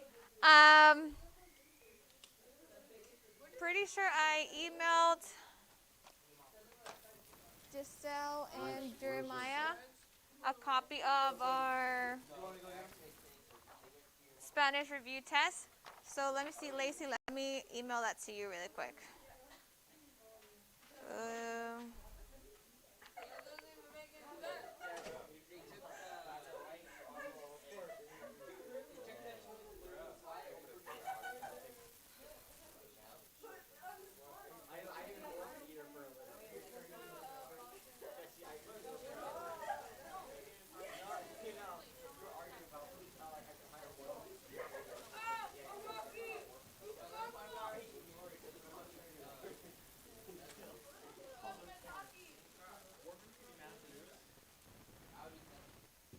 Okay. Okay, we're going to fill this out. Your test, we're going to take our test on Friday, okay? So test will be on Friday instead of Wednesday. I was thinking maybe Wednesday we can play loteria. Ellie, when are you girls leaving? Don't you have a game on Friday? Next Tuesday? Tomorrow or tomorrow? But not Friday. Okay. Ricky, you know what loteria is. I thought we were gonna play on Friday. No, Friday will be your test, unless you want your test on Wednesday. So test on Wednesday and loteria Friday, or Friday test and loteria on Wednesday. I wasn't here last Friday. Okay, so it's a game. You'll see. It'll help you with your vocabulary words. I think we should have the test after it if it's going to help us out with vocabulary anyway. No, the test will be on Friday. Yeah, so that's what that is. The test after. Yes, and then Wednesday we'll have the game. Okay? Yes. So, with Loteria, you can only have 11 players, but I'm going to make copies of the board. And then some of you will just have a copy of it. Some of you will actually have the actual board. Okay? Does that make sense? Okay. Did someone offer to bring the little beads or beans? You can bring beans? Okay. I'll bring some too, because we're gonna need a few beans. So Victoria, no.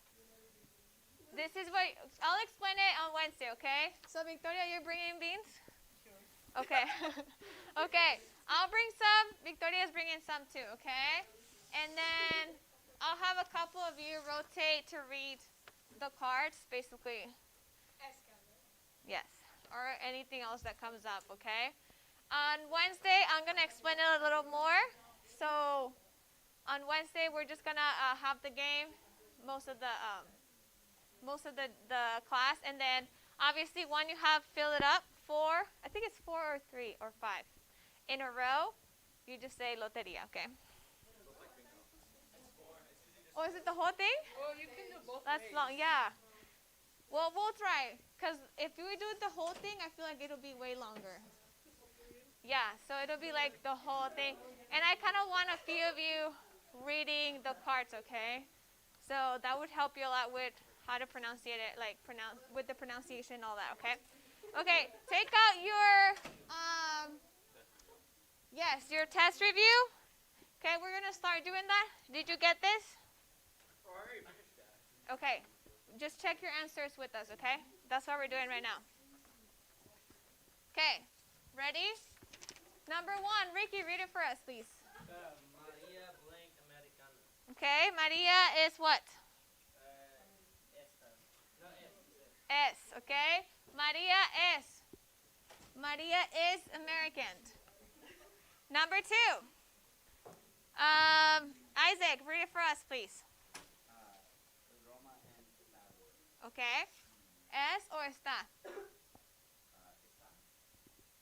¿Está Roma en Italia?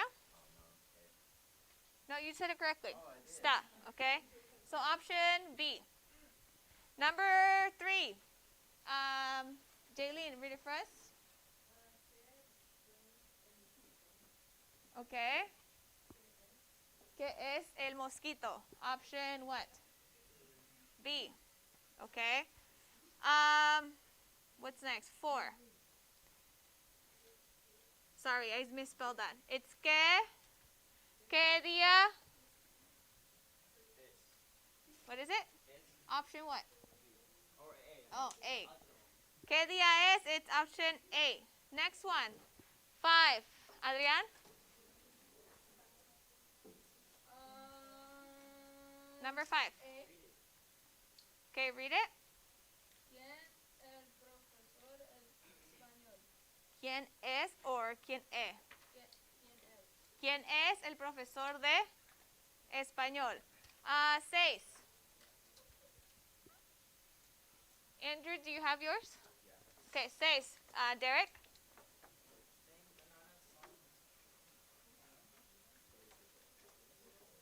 Deliciosas, okay? So is it la, los, el, or las? What is it? Las. Las bananas, D.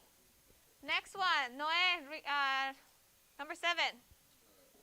Señores están en la clase. Okay. Unos, unas, uno. Unos. Why is it unos? It's masculine is what? And it's multiple. It's plural, okay? 8. Victoria? Okay. Last lección. A. Option A is letter A. Letter 8. Number 8. Letter 8. Ellie. Number 9. El ópalo Es un mineral. Option B. Number 10. Andrew?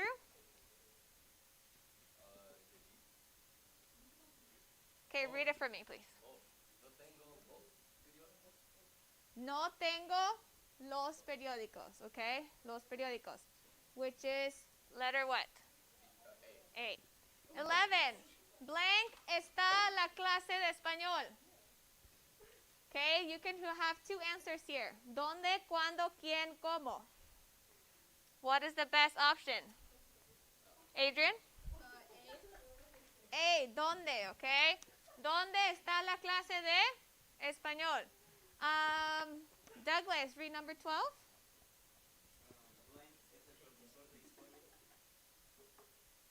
What is it? ¿Quién? ¿Quién es el profesor de historia? ¿Quién es el profesor de historia? Okay. And 13, blank, está el profesor de español. Ricky, what do you think it is? You have dónde, cuándo, quién, cómo.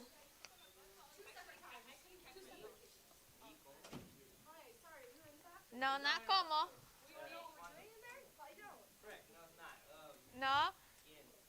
No. ¿Dónde? ¿Dónde? Okay, where? Where is your Spanish teacher? Okay. ¿Dónde está el profesor de español? Option A.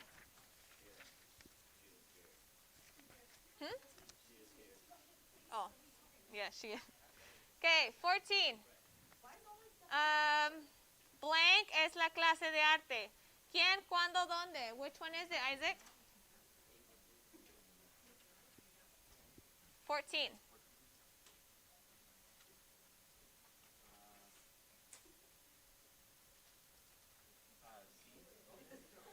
What is it? ¿Dónde es? Or not dónde, sorry. Blank es la clase de arte. ¿Cuándo es la clase de arte?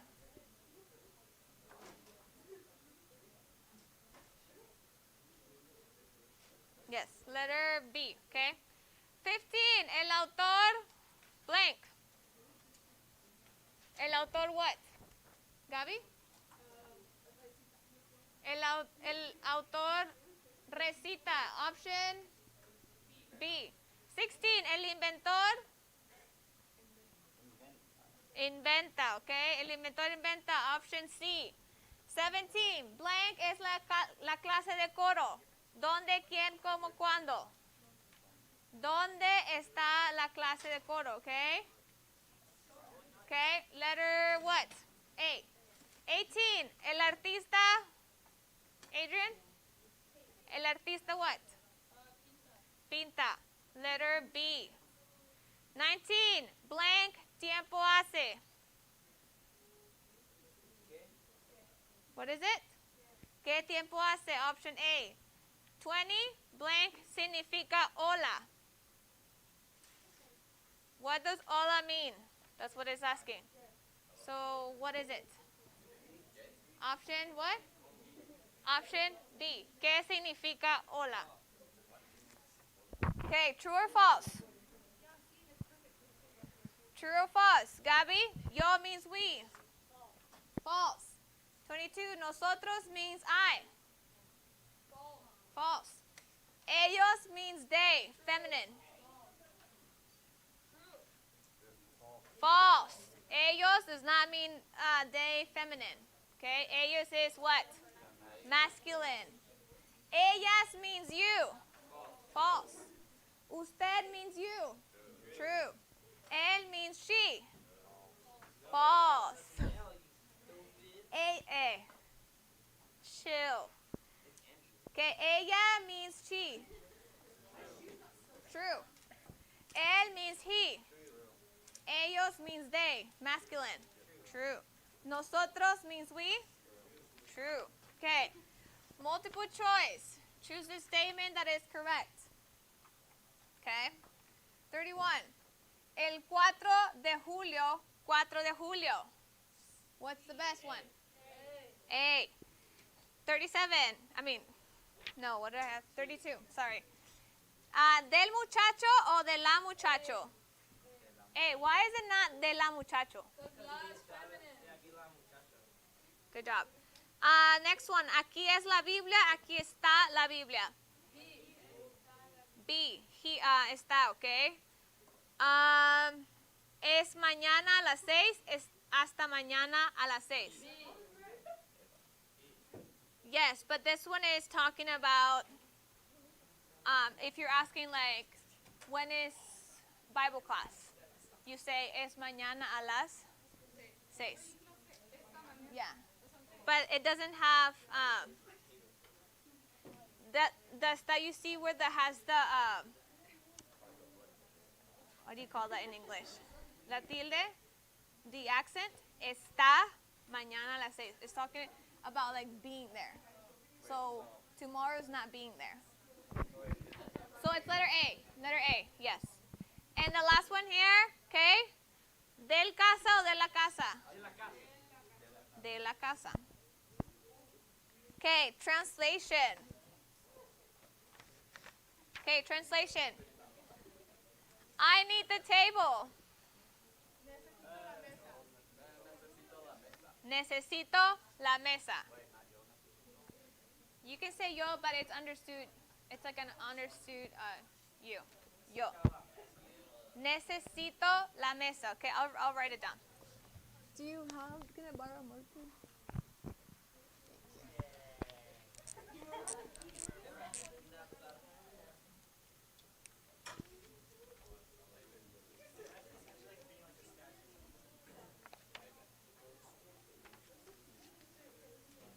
Let me see if I have all of these.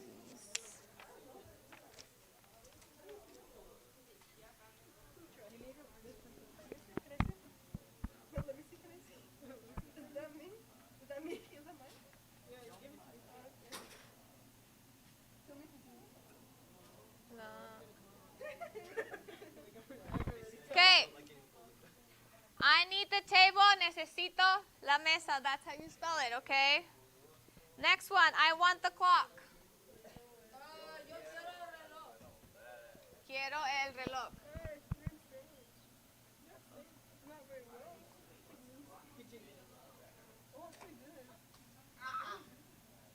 Okay.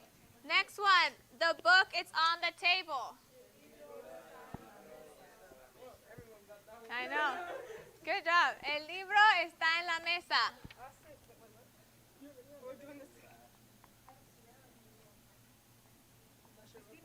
Oh.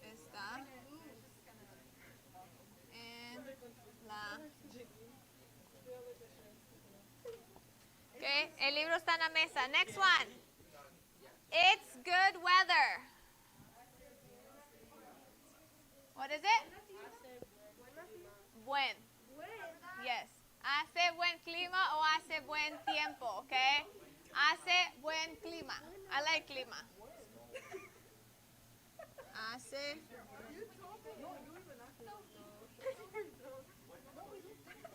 Okay. Next one. Pass me the English book. What is it, Jaylene? Pásame el libro de inglés.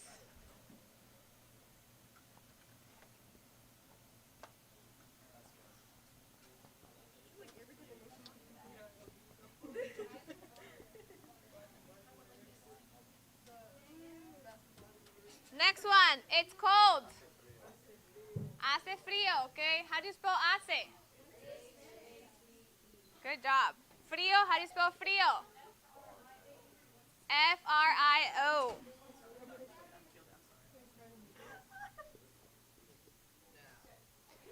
Okay, it's very warm. It's very warm. It's very warm. No. No.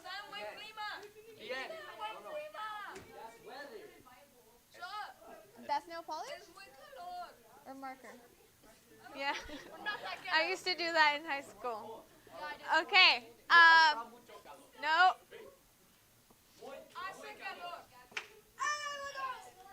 But you are? No, I can't. I can't even talk with my English accent. You hear it right now. This is my English accent. What is it? But what is very though? It's very warm.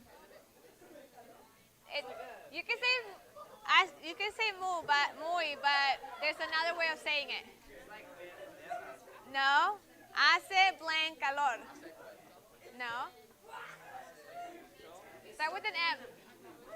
With an M. Hace mucho calor. Muy and mucho is different. Yes. No, mucho is different. Okay. Hace mucho calor. It's very warm. It's very cold. Hace mucho frío, okay?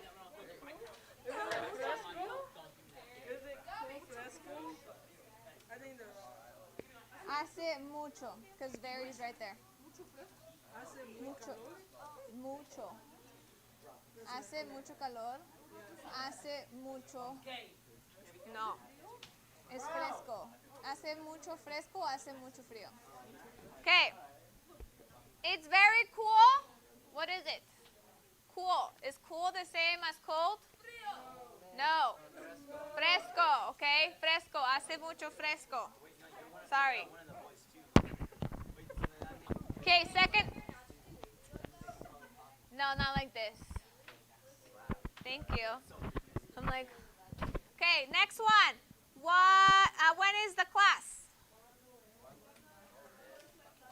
¿Cuándo es la clase? Okay, I'll spell that.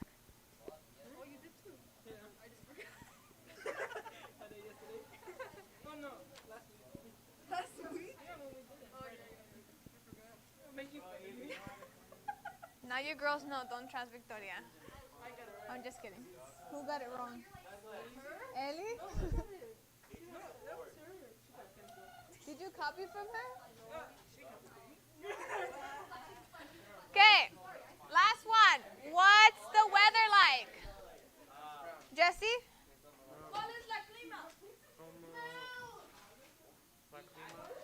It is clima.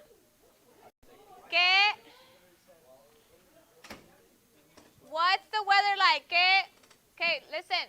¿Qué clima hace o qué tiempo hace? You can use both. Yeah. ¿Qué clima hace? No. Because then you're like, you're saying which weather is it? Yeah. Yeah.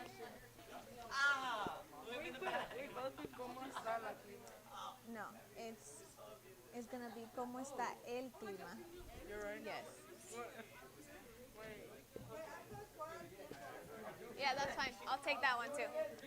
But it's not cuál. It's not which weather. It's qué tiempo hace. Okay, in the matching, listen. I only put what, 5 of them? Yeah. Okay. I'm done. Let me see.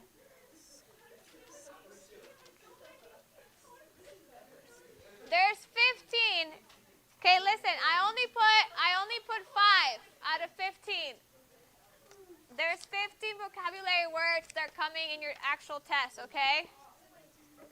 So, make sure honestly, it's not, I'll go over them right now. Spanish. Okay, you're here. Okay? How many are coming in your test? 15, okay? Out of the 15, I only picked like the hardest one that I think you were struggling with more, okay? What is mecanografía? Andrew, don't answer this. Isaac, what is mecanografía?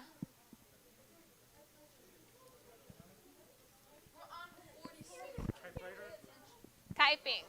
Isaac, what is mecanografía? Typing. Ricky, el otoño. No, but it is a season. Not spring. Fall. Okay, el otoño is what? Fall. La primavera. No. Spring. What is el invierno, Amatista? Invierno. Invierno. What is it? Winter. No. Winter. And then last one, 50, las estaciones. Season, obviously, is the last one left, okay? Listen carefully. I'm going to go over all of them from the test, okay? This one you just have to listen to, okay? Okay, a la una. What does it mean? A la una. El invierno. El otoño. What's el otoño? Fall. Hace viento. Hace viento. They're not there. These ones are from the test. What was the first one you said? Hace viento. Yeah, it's windy. Next one. What was the very first one you said? A la una. A la una. At 1. Yes. Next one. N. E-N. What does it mean? No? What is it? In or at? N. E-N is in or what? Like At or in. Okay. Next one. Hace fresco. It's what? It's cool. Las estaciones. Isaac, las estaciones. Seasons. Química. Yeah, you know that one. October. What's October? Oh, good job. La ventana. La ventana. What is la ventana? The window. Just kidding.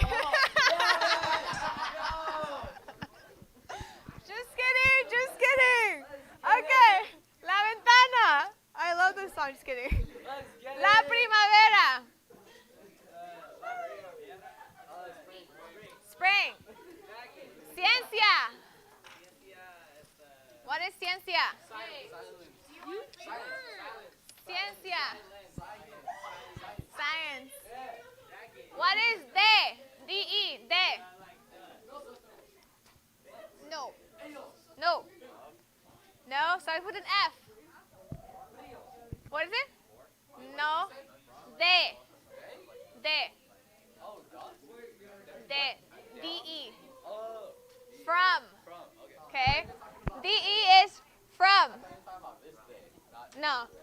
okay?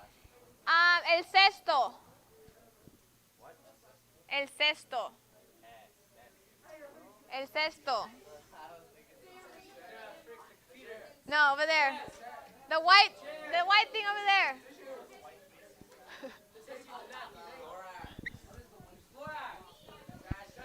El cesto. Cesto. Listen. C-E-S-T-O.